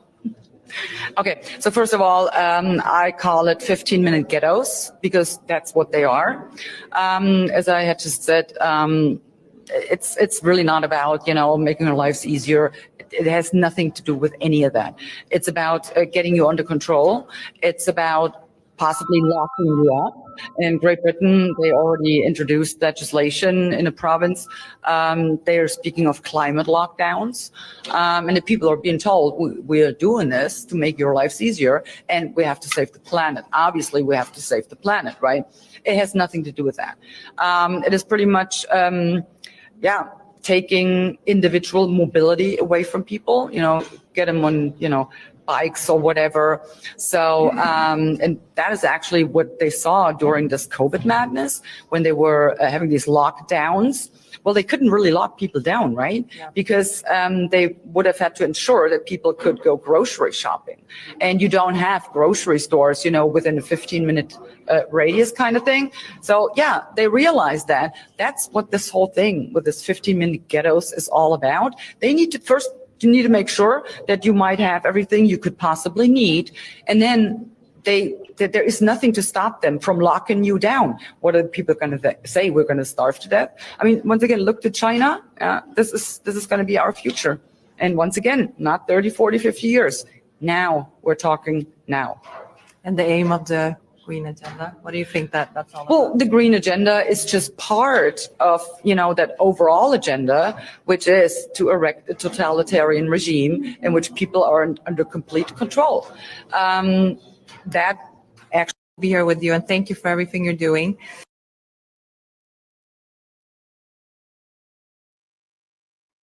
People are barely capable of keeping called Green Deal. It will impoverish people. We have seen that, people are barely capable of keeping up with their bills anymore. And energy prices, they're skyrocketing. In Germany, the idiot German government, they shut off the last of our nuclear power plants, and they're dreaming about, all these windmills generating enough electricity for Germany, who is, industrial nation. Seriously? Well, what happens if the sun is not shining and the wind's not blowing? Where is the energy coming from? Guess what? It's coming from France, from Poland, from whoever. Well, nuclear power plants, which, by the way, are not operating to the highest standard of safety. That was actually the case in Germany, but we shut them down because on the other end of the planet, years ago, there was, a natural catastrophe happening, which could never happen in Germany. But this natural catastrophe at the other end of the world destroyed only one nuclear power plant there in Japan, but it destroyed all nuclear power plants in Germany. And it's just idiotic. Yeah, so my last question is just, speaking up like you do and going against the mainstream agenda, are you ever scared that they're going to try to remove you from the position that you have and that's so very needed for all of us around the world? Well, once you start being afraid, or once you start showing that you are in fear, you have lost. So, they can do whatever they want to me. They can threaten me, and remove me. Well, then go ahead and do it. But I will not back down, and I will not give into that fear that you're trying to instill in me, because it's not going to work. Smart.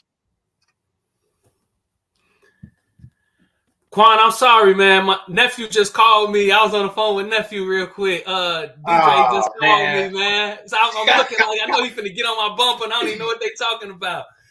Nah, she was just basically saying some things that was going on in Great Britain, which translates exactly to exactly what's going on over here. But she said a very powerful statement at the end that I felt like refers exactly to what you're saying and where you stand in the process. And I loved this video because it showed both of our paradigms coming together. Exactly. You get what I'm saying? Send it to me. Send it to me. So Yeah, I can Yeah. Hold on. Yeah, I'll pull it back one more time.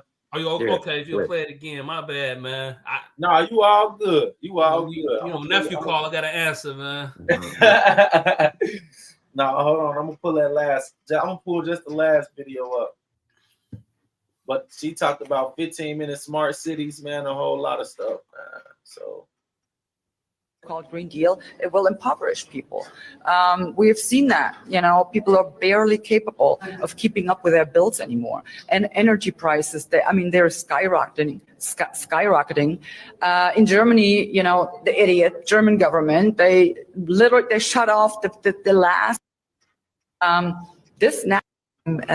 going against the mainstream. Speaking up like you do and going against the mainstream agenda, are you ever scared that they're going to try to remove you from the position that you have and that's so very needed for all of us around the world? Well, once you start being afraid, or once you start showing that you are in fear, you have lost. So, they can do whatever they want to me. They can threaten me, and remove me. Well, then go ahead and do it. But I will not back down, and I will not give into that fear that you're trying to instill in me, because it's not going to work. Smart. Take on the 15-minute cities and what the real aim of the green agenda is really about? Okay, so first of all, I call it 15-minute ghettos, because that's what they are. As I had just said, it's really not about, making our lives easier. it has nothing to do with any of that. It's about getting you under control. It's about possibly locking you up. In Great Britain, they already introduced legislation in a province. They are speaking of climate lockdowns. And the people are being told, we are doing this to make your lives easier, and we have to save the planet. Obviously, we have to save the planet, right? It has nothing to do with that. It is pretty much, taking individual mobility away from people, get them on, bikes or whatever. So, and that is actually what they saw during this COVID madness when they were having these lockdowns. Well, they couldn't really lock people down, right? Yeah. Because they would have had to ensure that people could go grocery shopping. And you don't have grocery stores, within a 15-minute radius kind of thing. So, yeah, they realized that. That's what this whole thing with this 15-minute ghettos is all about. They need to first, you need to make sure that you might have everything you could possibly need. And then there is nothing to stop them from locking you down. What are people going to say? We're going to starve to death? I mean, once again, look to China. This is going to be our future.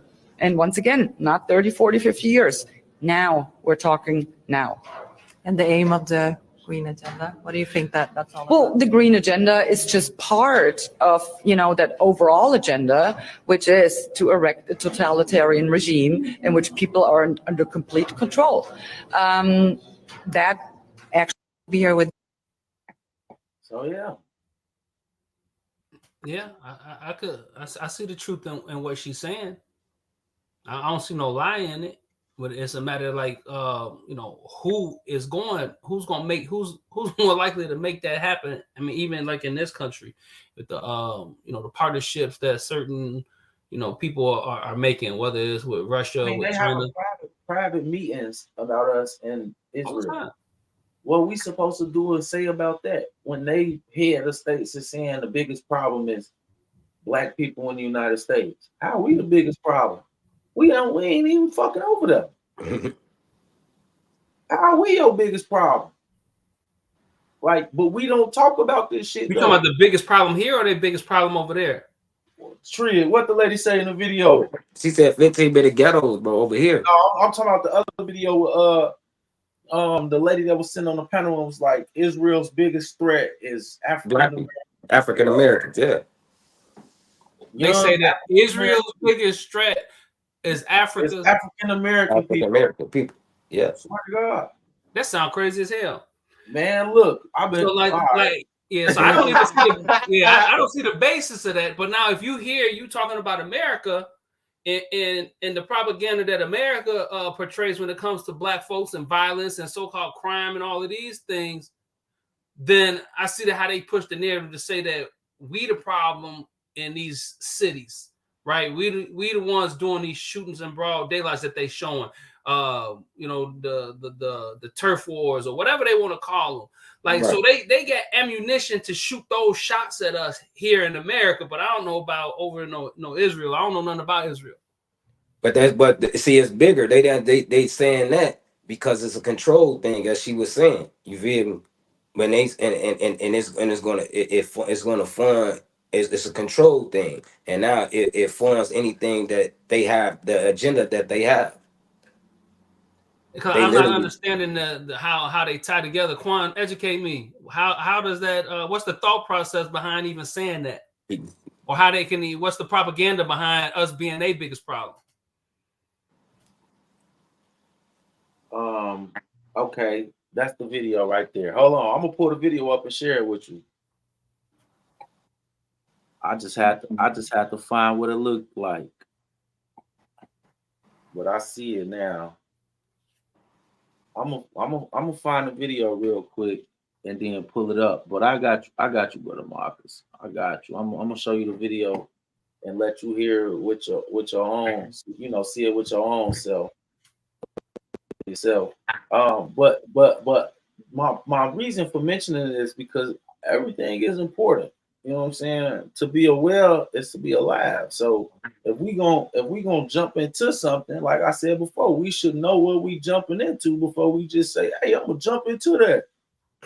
Like, no, we did that before with King, and it didn't turn out good. So before we do that again, We gonna have to let's agree to disagree on that. Hey, okay, that's your opinion, brother, and I ain't got nothing against that. But all I'm saying is, I'm pretty sure if he was here, he wouldn't be satisfied with what's going on, man. That's just my personal opinion. You know what I'm saying? Yeah. If I went out fighting for the culture, the status of where it's at right now, it wouldn't have been, So but we got to also take responsibility of the why, and why our culture is where it's at, and what we contribute to that as a people.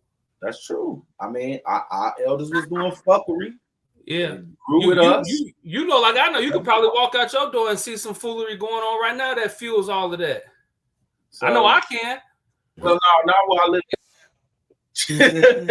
Don't tell me you done left the neighborhood. Well, back in the day, yeah. I done got up out of there. I ain't gonna lie to you, man.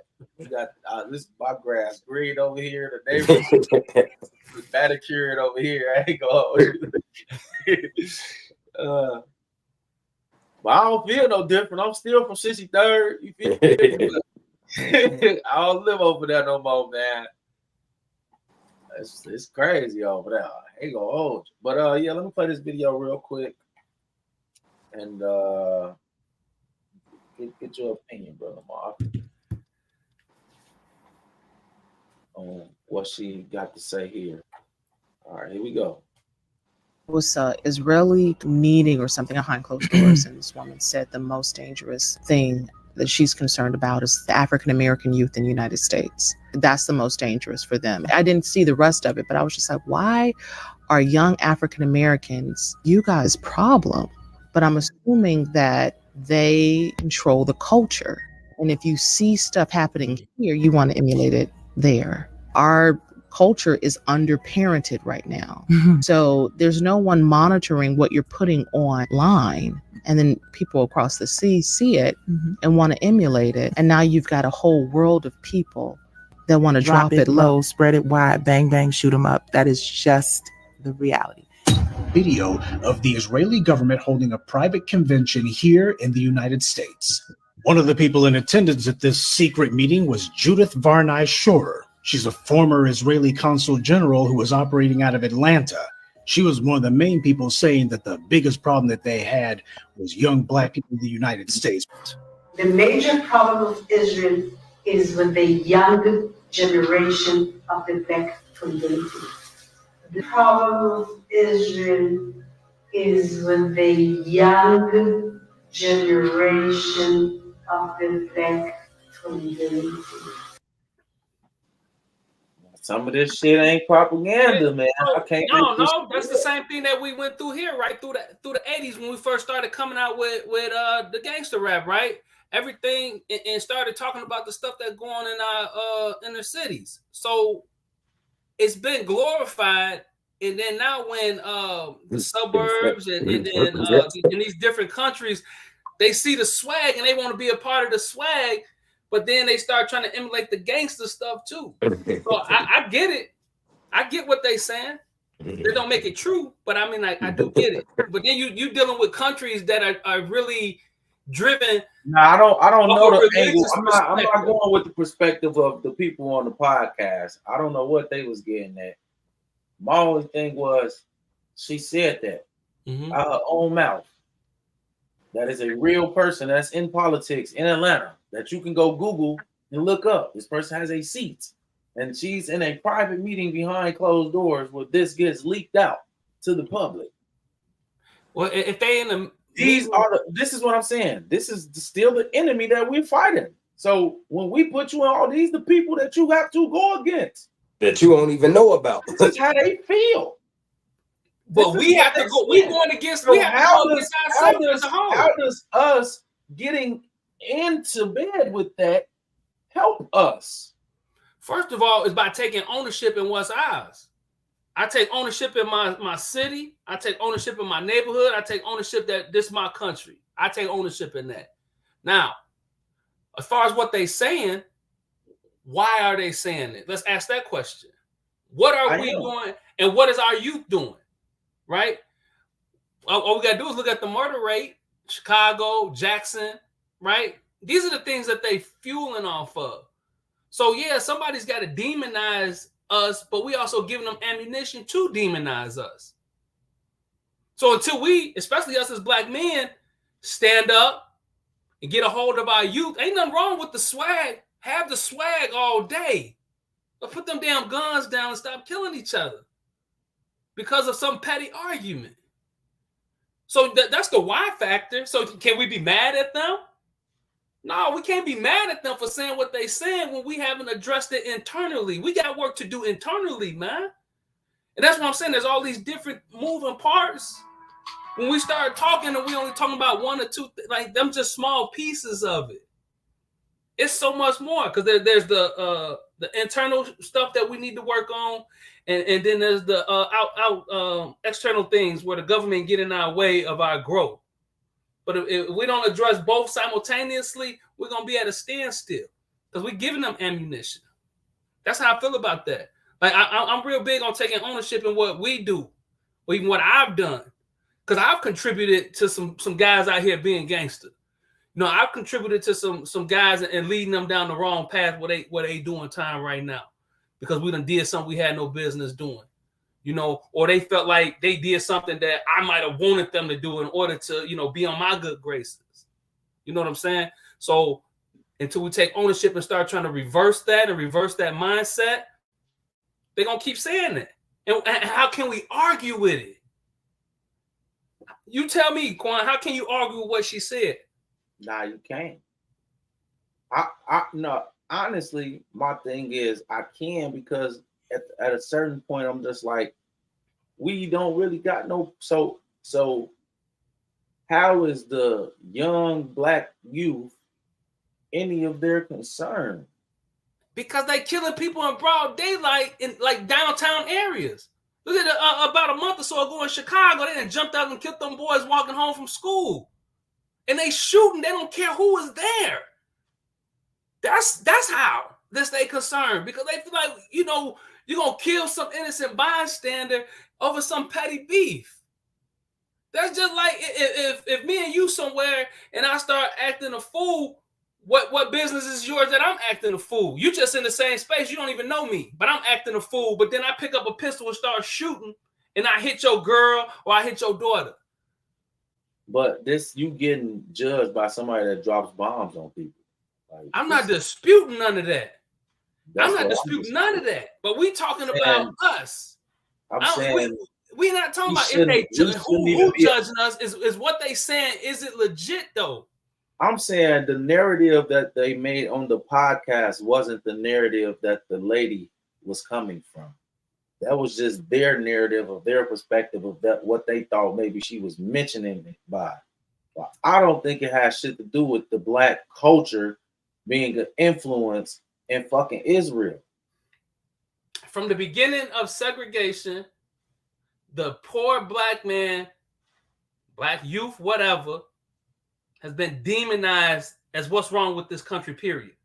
Right? As we talked in the past about, you know, being separate, being segregated, I'm a firm believer in being united and integrated, right?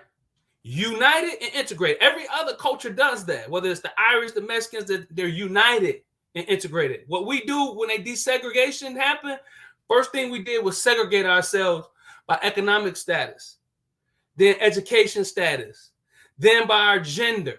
And at the end, the poor black man became at the bottom of the totem pole as what's wrong with America. That's the problem. Because everybody who has the means and the knowledge and the education to help uplift the up and left. So that's why I say we need to be united and integrated. And that's how I feel. So when they saying that on and pushing those narratives, it's because we're giving them the ammunition too. Let's stop giving them the ammunition. Let's address that. Why we address the blockades that they put in the way of the growth of our communities as a whole.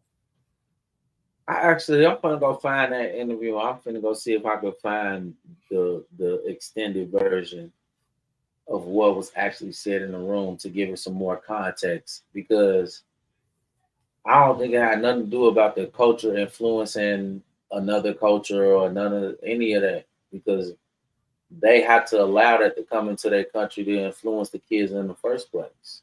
Yeah, but It's like so China. then, Hold on, hear me out. Because when certain things was coming through, China switched up their whole TikTok, where they don't even see certain things because it's banned by the country. So when I see that, I understand countries have the power to do that.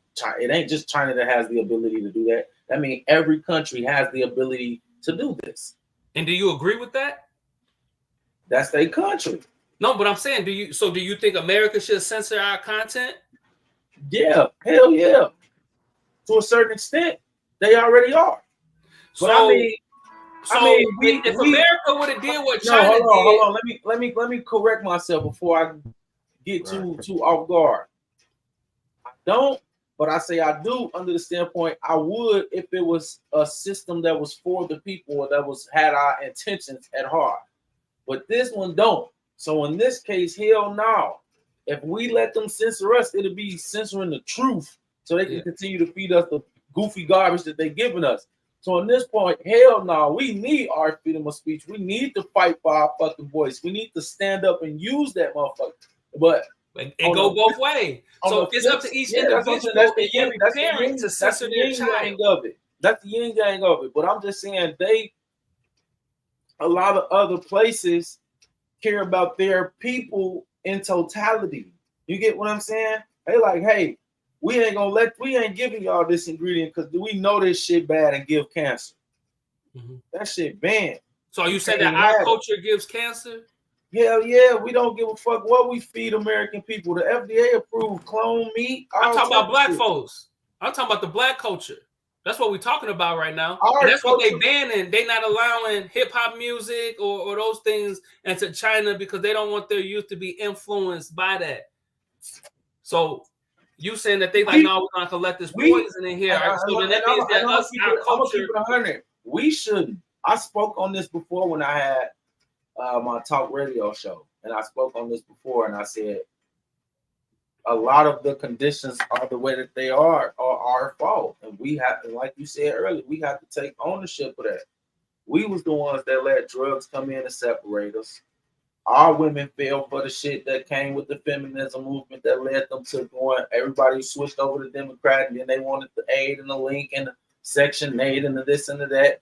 And that became the norm. Then we got drugs that hit the game. Whatever it is, we got to take the ownership in that because it was a distraction to y'all. Right. We drank so that y'all didn't pour that into us. Yeah. That y'all didn't grow no more free in the world, knowing what y'all knew, pouring it into us. They disconnected us right then and there when they took that away.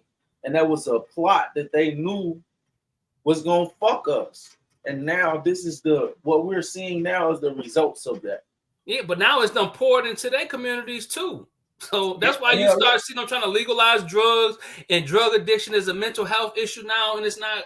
And then when they start talking about that, when I step in them rooms, I'm telling them doctors and everybody, where was y'all at in the 60s and 70s when it was in the black community? Like what y'all saying ain't nothing new. Y'all talking about this new epidemic. I'm like, this been going on. Where y'all been at? Well, you know, and now y'all trying to get money. Y'all want to replace the heroin addiction with the over-the-counter addictions. You want them to come to you and have the insurance companies pay you in order to feed somebody's addiction. So no, I understand completely, man. Definitely. So, but as far as censoring, I think it's up to the individual parents to censor their kids. If you listening to put them hands on your knees and let that thing breathe, and then your 3-year-old doing it, that's on you. Because as an adult, you got the right to be as nasty and raunchy and turned up as you please. But I don't think I should turn around and see no 3-year-old little girls singing that. I seen a clip, man, just blew my mind. I mean, I ain't no good because I laughed at it, but then I'm looking like this a room full of you know what? It catch me off guard too, and I have to catch myself and tell myself like, man, this shit wrong. Yeah. Like, yeah, I seen that video too with the little girls. It's like 5 of them. I'm gonna be totally honest with you. I laugh when I see, and then it's fucked up because I'll be like, oh, that's other people's kids, but I gotta stop doing that shit, man. Yeah. because that's a reflection. That's gonna be somebody that my kid got to go in the world and interact with, or try to build with, or try to fix the country with, or change the world with. Yeah. And that's how I gotta start looking at that. So no, that shit ain't cute. That shit ain't cool. Yeah. We gotta stop entertaining that goofy garbage. And I think that's really where it starts. We gotta stop participating in the goofy garbage. Yeah. Ourselves. Exactly. We gotta hold each other accountable. You know, so we gotta stop doing it. A 2-year-old eventually is gonna be a 5-year-old. That 5-year-old gonna be a 10-year-old, and a 15-year-old. So I've always raised my kids like when they a baby, I want you acting how I want you to act as a teenager. So I'm not gonna laugh, and it's not funny if you cuss. We're not doing that. It's so once you allow them to establish a pattern of doing things, then when they hit 5 or 6 year olds, it ain't cute no more. Now you're trying to turn it around, and now they looking at you sideways like, "What's wrong with you? It's been good. Why it ain't good no more?" And then now it's part of their character. I always want to beat it out of them. If I was ever in a position like in real life, I would shut down clubs and all type of shit like that. Like it's cool for you to get together with your people and dance and party, but clubbing is non-essential to the economy.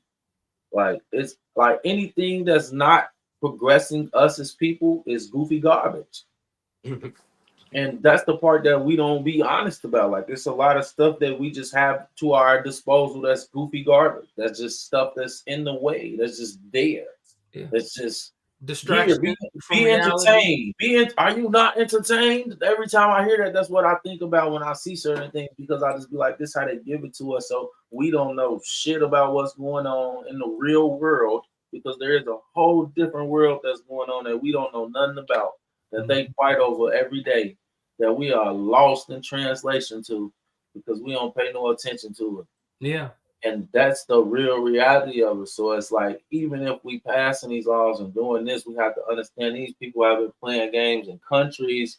They've been pulling minerals and resources out of the ground and Africa and all type of stuff we need to tap back in. But that's not new. Every great civilization robbed Africa. If you go back and do the history, I ain't talking about Africa or who robbed them. I'm just saying in general. It's time for us here in America to do our due diligence right here. You see what I'm saying? And then what I'm saying, start at home. And this ain't no offense to nobody else, but we ain't no motherfucking Africans, man. So do your research, do your homework, man. You know, I can't stress this enough. Like, these things are important so that that power within you can be filled. If you don't know who you are, where you come from, that's the part that's missing with us, especially the youth. That's why they misguided and just lost, because it was all taken away. It was slowly taken away. You see what I'm saying? So I'm gonna ask you a quick scenario, Marcus. Was when you were a younger child, who were your male role models? I didn't really have none. Like the stepfather that was around, my brothers, but they really wasn't role models to me, because I always felt like I was just, like the more intellectual person, even with the older people around me. You know, so that's why I was in positions where I was looked upon as a leader at the age of 13 years old, where I got grown men who are moving with me as their leader.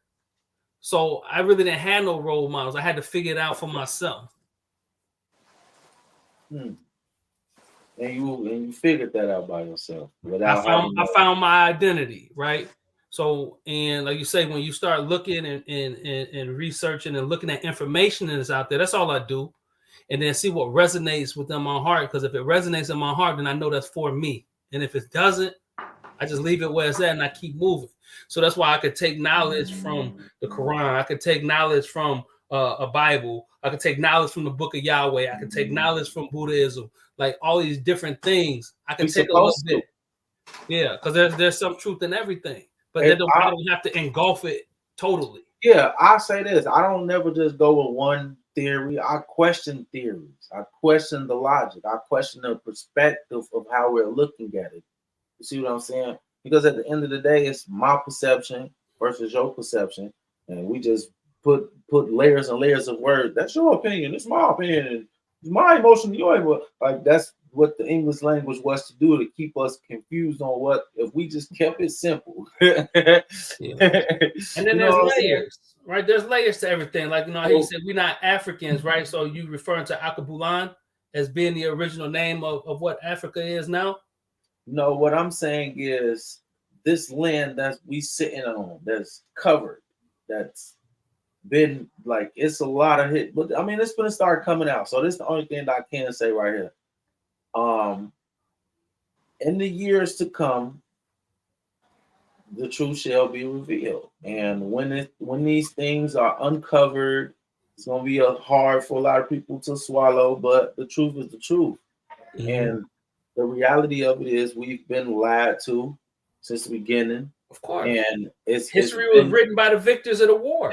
Yeah. So it's been that way to keep us right here doing this, and as long as they got us doing this, they still winning because they understand the game and they understand what's going on and how you beat the game and who started the game, where the game came from, and it's a lot more multifaceted than even our subtle suggestions that we giving each other here. So I like it for the debate, but in reality, I'm just saying we far past all of that.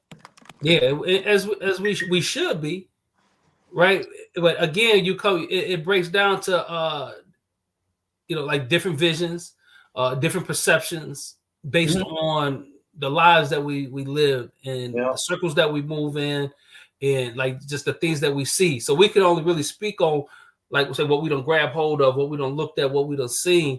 And then when another conversation comes, if I'm not knowledgeable, I have no problem with like, I'm not familiar with that. Learn me. Yeah. So give it to me, and then I make my decision based on what you gave me, and then I'm gonna go out and I'm gonna check on some more things, and then I come back to you with what resonated in my heart. And what I do is I take what you have your own discernment. Yeah, and you walk in that, and that's why I never argue with. I mean, I be combative with the wordplay, but at the end of the day, I always understand exactly what you're saying, exactly where you're coming from. You stand on that firm because you understand that this is what resonates with you, and that don't have to resonate with me. That's right, because something else may resonate with me to start me to do something else, but we still locked in. Most definitely. And I think that's the part that most people need to get to a place of peace at. I don't have to agree with everything that bro is saying to understand what bro doing is still a movement. That's still a movement. All I'm asking bro is, hey, when we get to this, what we gonna do? Because it's gonna be a part of the road when we get there. What we gonna do? Bro say, are we standing strong? Okay, I know. Well, when we get to that point, we standing strong. We all on the same page. Hey, when you come over here, you got to know when we get there, you got to stand strong or you can't participate. Right. That's what needs to be starting to go on. So that's what I mean when I say that everybody don't need to be locked on. No, and everybody not gonna have the same philosophies. That's why it's many different philosophies, many different thought processes. Everything is not for everybody because different people are called to do different things. So they have different tools and gifts in order to walk those paths. That's a fact. So, and like I said, I support it all day. And like you say, the key is the understanding. We could go, go back and forth and have a debate on. I think this, you think that, but in the process of that, I'm receiving. When you say something like, okay, I'm gonna have to look into that, right? I say something that might have been different. You're like, oh, okay, I'm gonna look into that, and that's what the benefit of the debate. It ain't that we argue with each other. We share information based on our perspectives. And anybody with any good sense, when you walk away with it, you should walk away and learn something one way or another. Factual. Every time. That's why the last time we got off, I had to inbox you like, hey, brother. And I'm finna do my due diligence. You know what I'm saying? Yeah. Because that is the truth, man.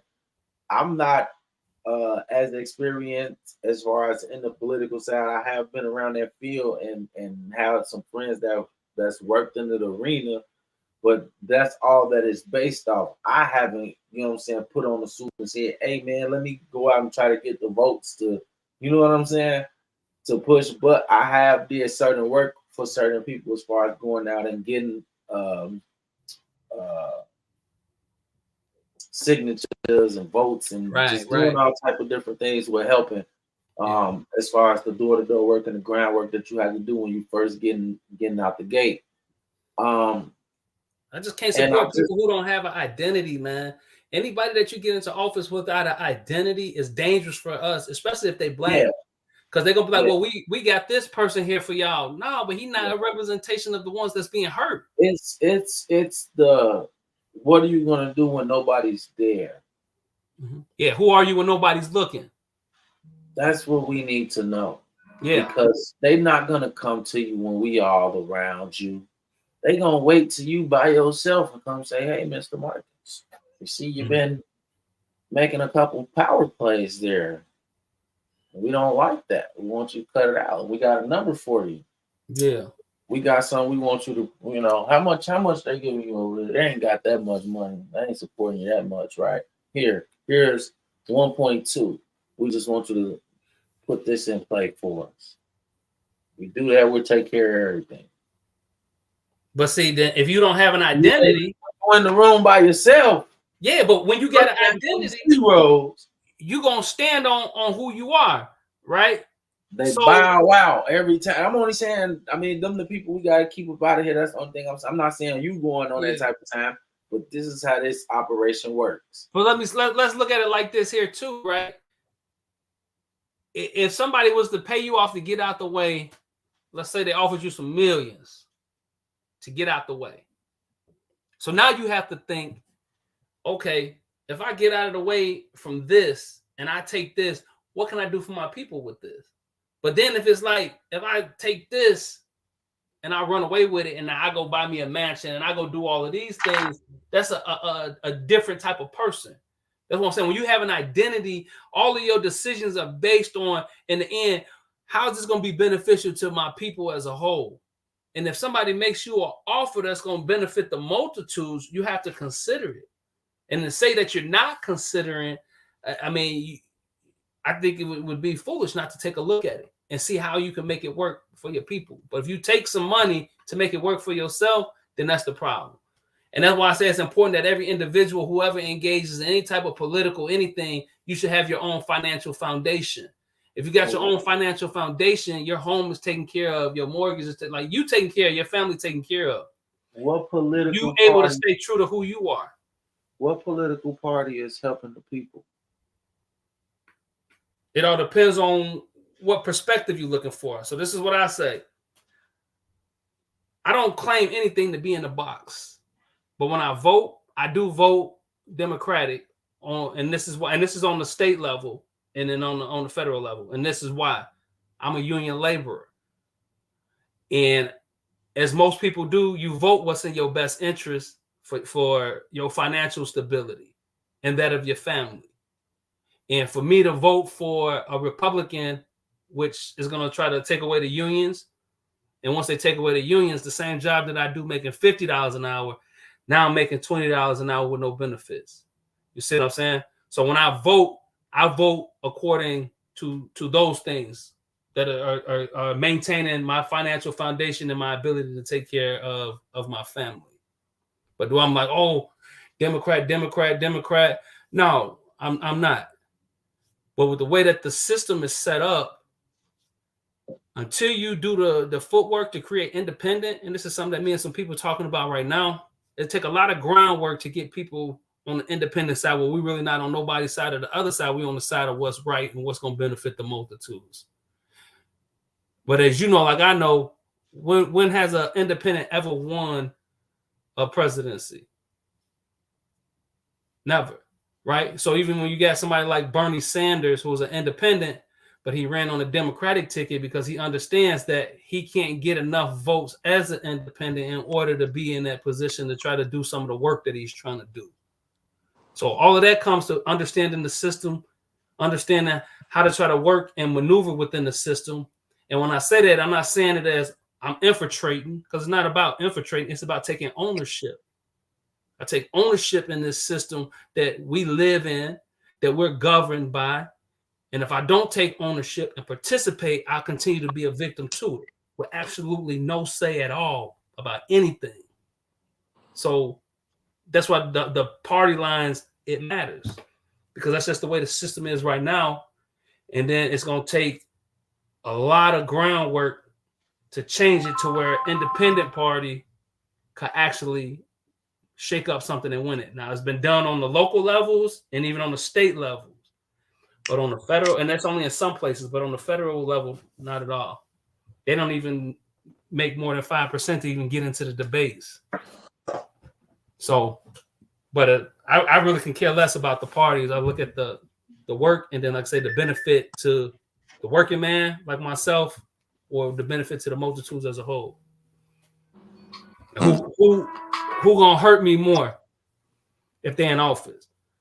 Like, we just had a Republican governor before, and the first thing he did was put all of the pay raises and everything on hold. And at the time, I was working for IDOT. Everybody was on freeze. Nobody got an increase or nothing. And then once he got up out of there, you know what the Democratic candidate did? He supported the unions. He made everybody whole. So the people who increases were on hold for 4 years, he gave them their increase all at once and gave them back pay for what they missed out on. That's what he did for the working man. So that's why I vote that way.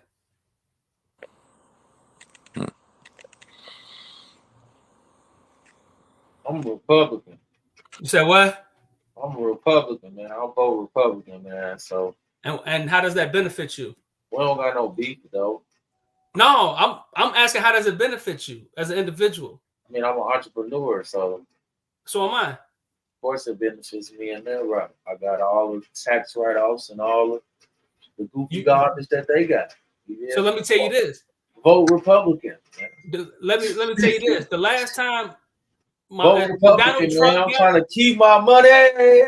When Donald Trump got in office, I started getting lower tax returns. Trying to keep my money.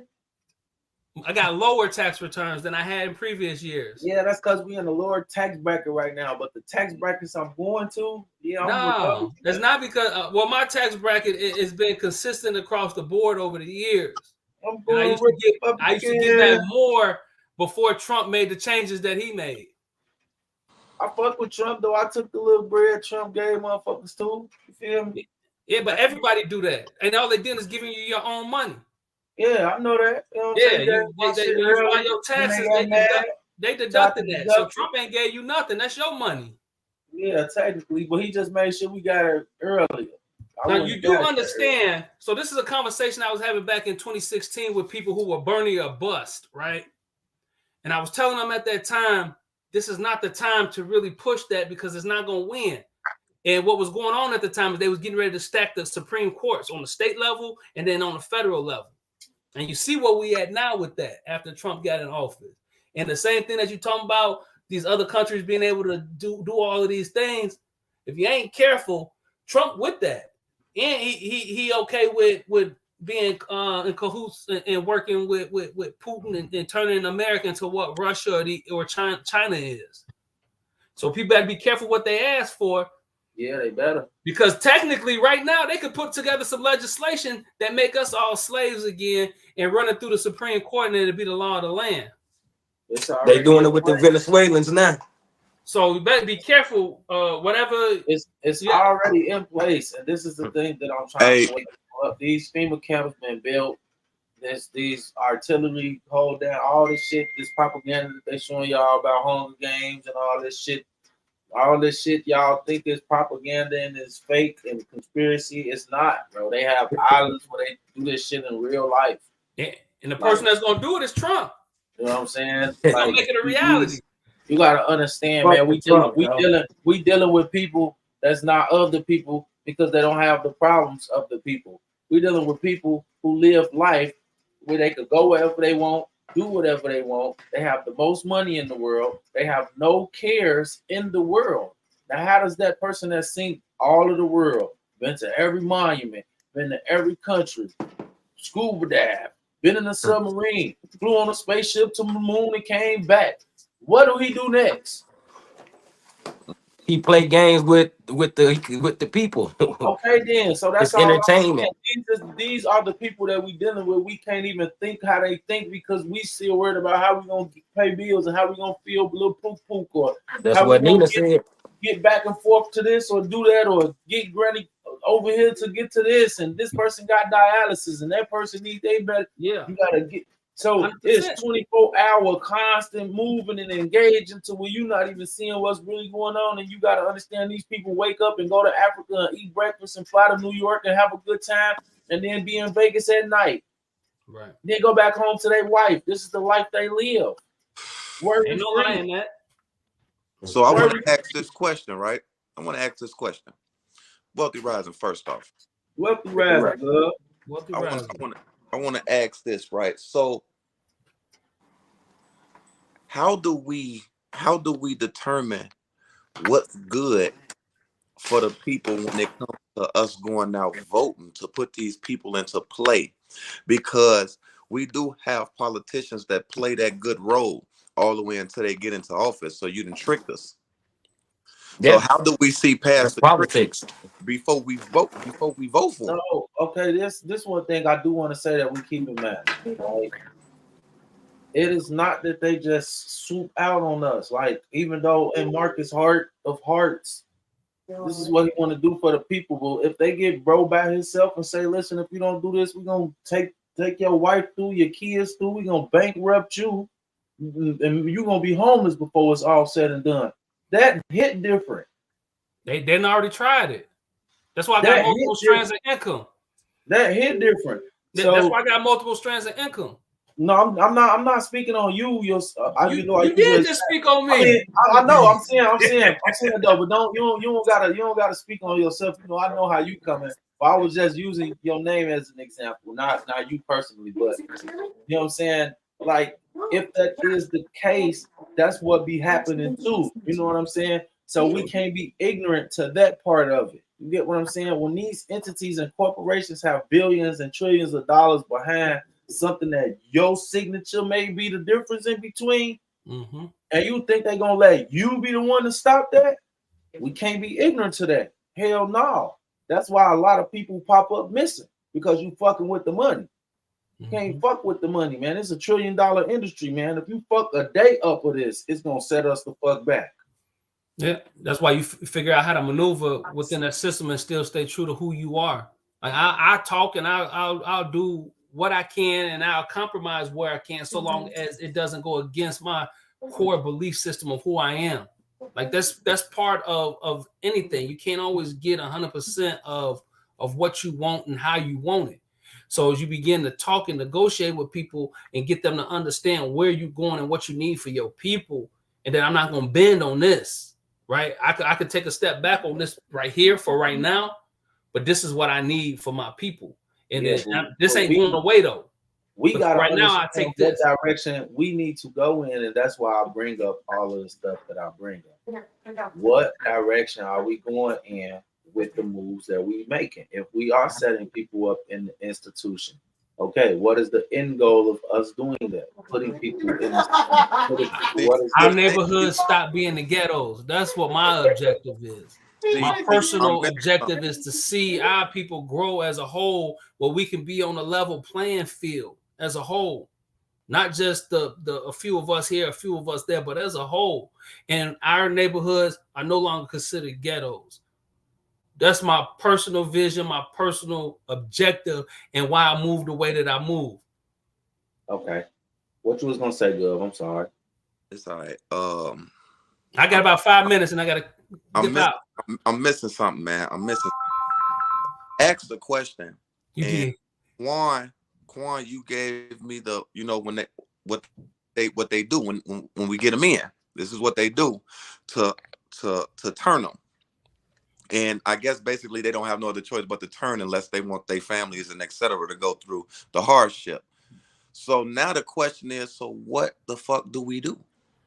If we putting these people that we know is good for us in the office, but when they get in the office, we got these people that come and be like, hey, look, we ain't having none of that shit. You either do this or do this. Yeah. And then they start rolling with them. It's like, okay, so now what the fuck do we do? Well, this is what we do. That's why you don't send one man by himself. You got to send at least 2 or 3 in there where they can watch each other's back. And then we have to stay engaged publicly in the light. So if they do so, that's why I say all the time, if you're going to lynch me, you're going to lynch me publicly. You ain't going to lynch me in the back alley. So we have to stay engaged in that way. And then we have to actually spend time with these people. I tell these guys, especially on the local level, if I can't pick up the phone and call you, I am not voting for you. And then when they be trying to get me to tell other people to vote for them, I say, I can't tell them. I said, you may have convinced me to give you a chance. I'll vote for you.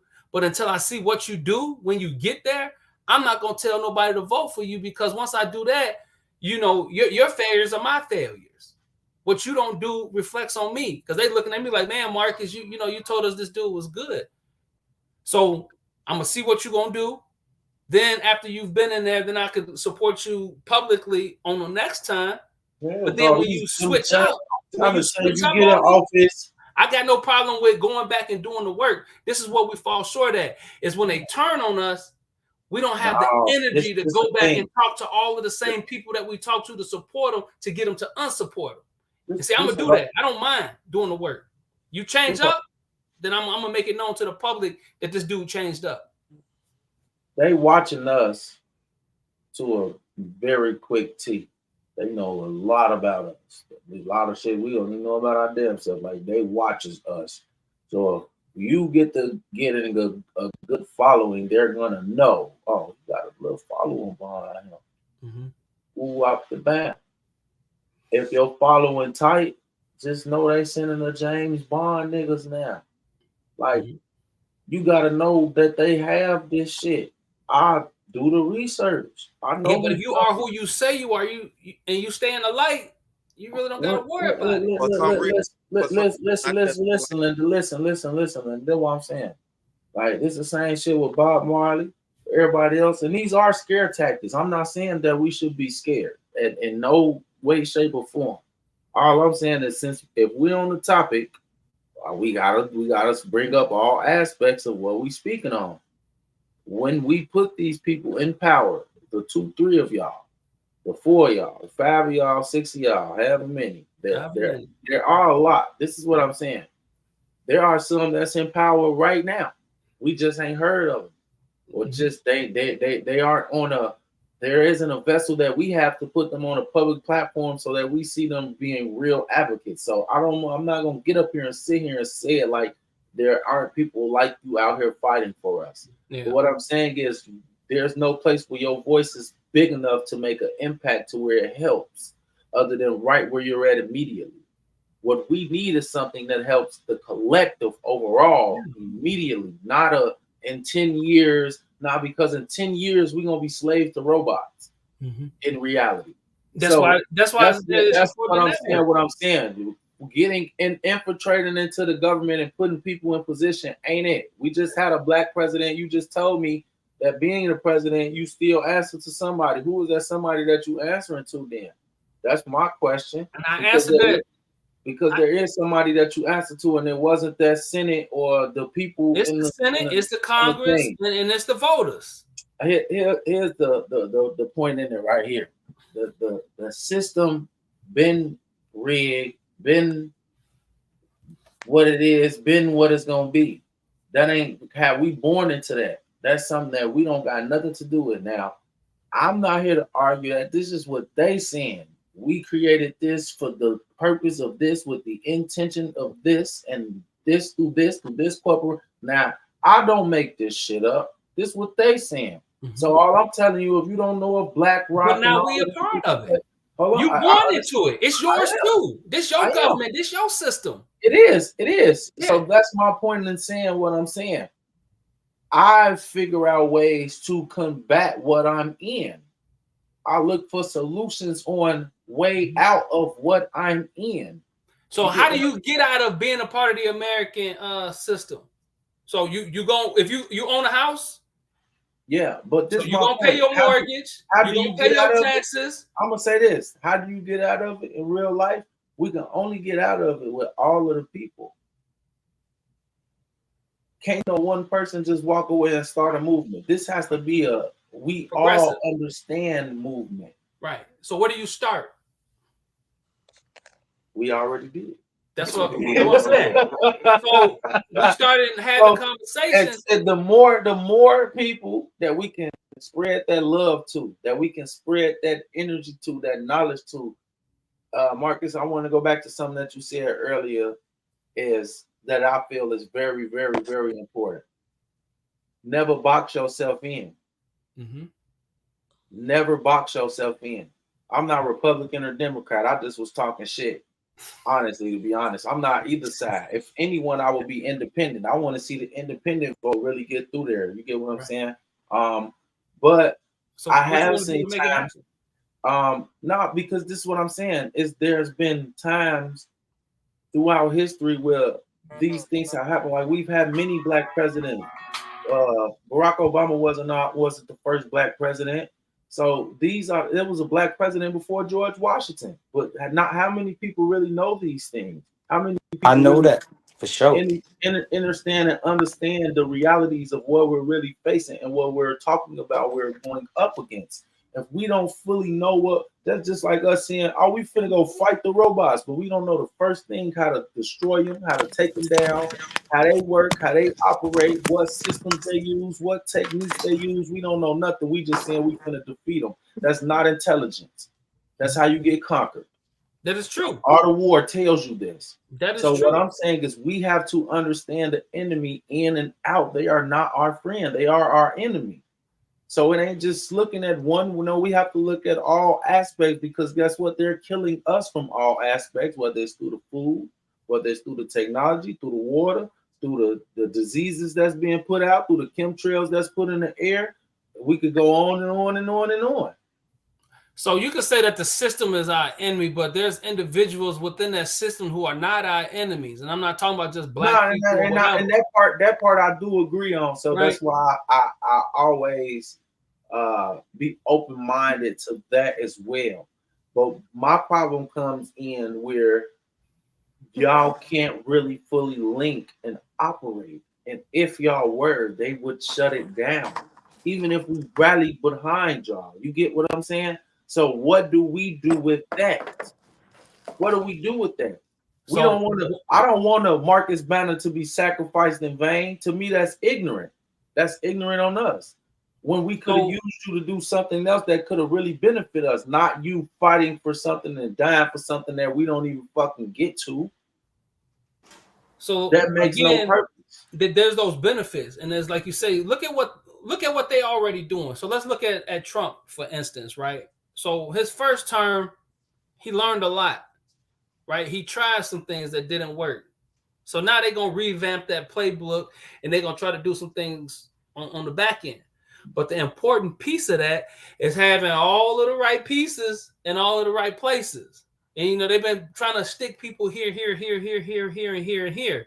The problem is, like, we just don't have enough of us connected, right? Because I say there's a blueprint to be done starting on the local level. And if you do that blueprint in all these different spaces, then when y'all come together, you're going to have all your allies in all the right places to start pushing stuff through. Man, I feel like we ain't had the right people in place for years, for decades. I don't want the right people in place. I want us to start understanding import, export, start understanding how to grow our own fruits and vegetables, for decades, understanding how to use the energy that's naturally free to all of us, and utilizing how to utilize Mother Earth and treat each other right. It's everything that we need here is in plentiful for all of us, regardless of what political and I agree with that wholeheartedly. Religion you standpoint. None of what we talking about really matters. We all have access to fresh waters, minerals, diamonds, gold. All this shit comes out the ground in plentiful. But we fight over these things. Then this is what I'm saying. This whole thing is pointless. And if we, the people, understand that it's pointless, we can't keep saying, I love my job and my house so much that I'm going to keep participating. That's where the problem lies. If I'm going to be funky with you. That's where the problem lies. We scared to lose this fake ass reality that we live in. We want a club, we want a party, we want to be entertainers, we want to be a part of this fake ass facet. This is a matrix. Recreate the reality that we live in. Is this the life that we should be living? We all would say no. So what do you recommend? If we would all say no, why do we participate? Because that's the system we are born into. And before you You get play- out you of it, play- even we with play- the movie The Matrix, you saw them. They had to learn it. He had to learn. First you wake that's up. what I'm saying. Right? We playing First you wake up, every season. then you learn on how We it playing works. every season, and they know they finna take the championship. They know we lose in the first round every time. We might not even make the playoffs. We ain't made the playoffs, nigga. 200 centuries and running, nigga. We ain't make the playoffs. Yeah, Right. we on the That's- longest non-playoff streak in fact right nigga world history right now. That's a real fact right there. We getting overly fucked. So I'm And really it's trying gonna continue to happen. I'm So really whether we put 100,000 politicians in seat right now, the next generation still gonna be getting fucked in their ass with no lose. because we've been singing "We Shall Overcome" for centuries. Man, listen, man, we've been marching for forever. It ain't changed nothing, man. When Marcus retired, man, you ain't getting none of your retirement money because they spending it. Ain't no 401k, ain't no real retirement unless you open up a trust and back it by a whole life insurance policy. Ain't none of us talking about nothing. And these white people know this type of stuff. That's what I'm saying, man. We have to really educate ourselves on what the hell is going on around us. If we only know a little bit, then we only know a little bit. There ain't nothing wrong with that.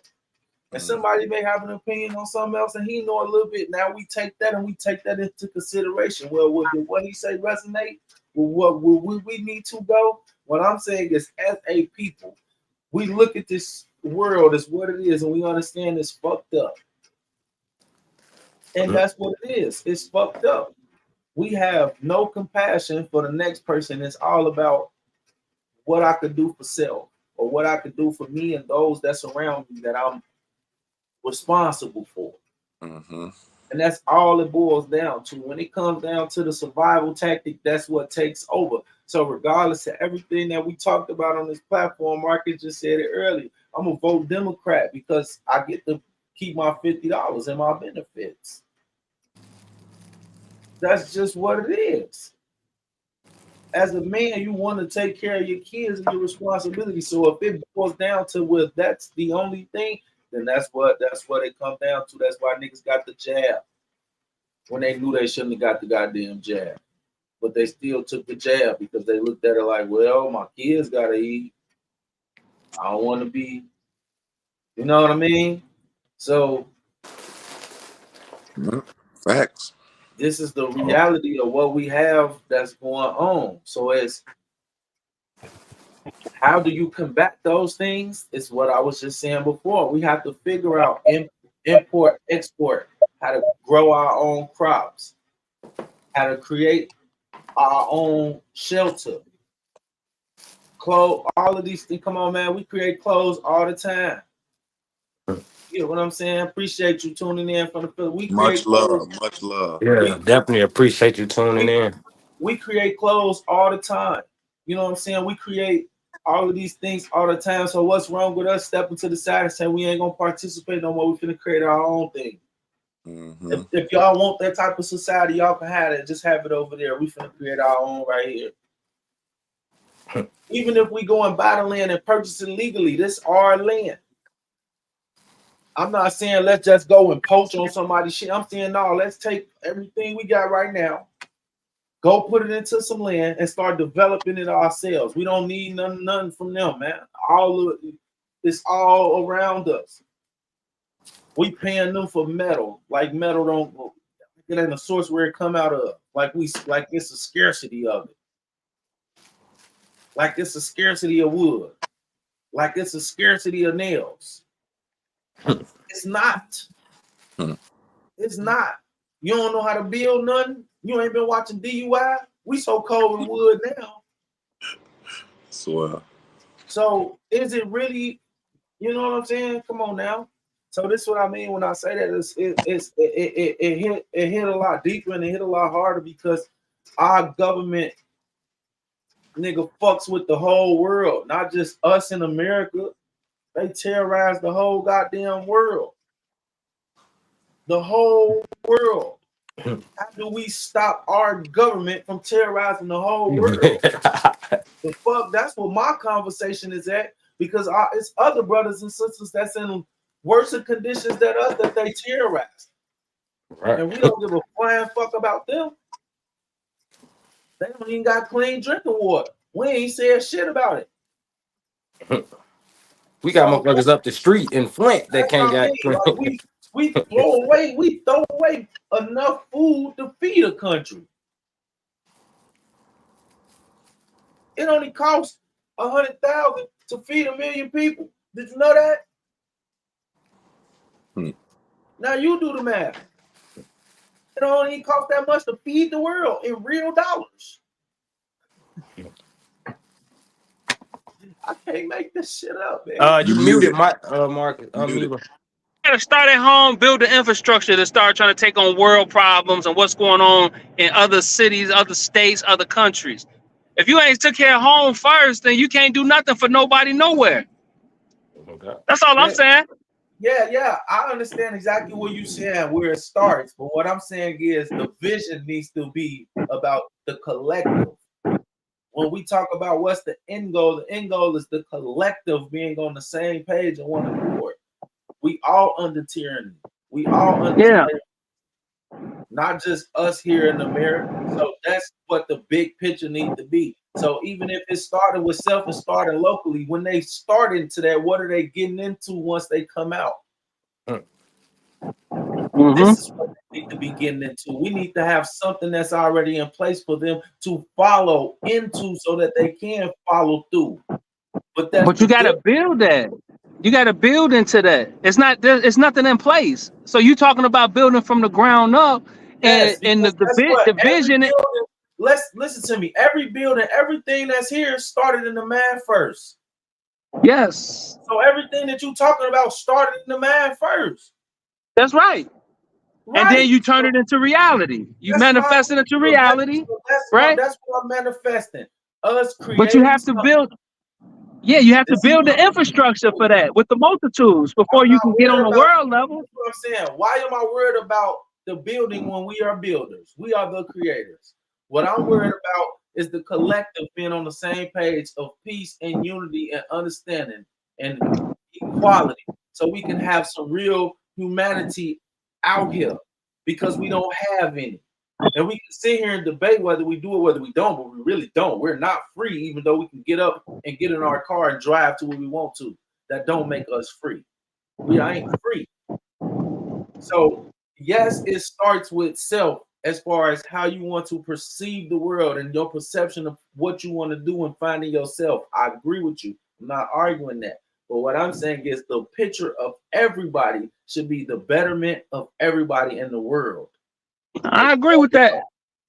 And the only way you truly impact that is by connecting with like-minded people who believe the same thing wholeheartedly. And the way you do that, by you start building the infrastructure locally, citywide, statewide, countrywide. Then you go worldwide. But you have to build all them small pieces first. Like you said, we're all building blocks. We the creators of this. So we have to create.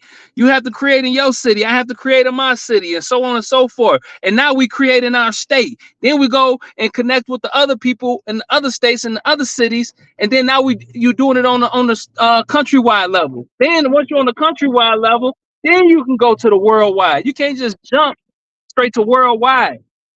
We know those problems are there. Let's build the infrastructure, and we have to stay diligent and stay focused and see it through all the way.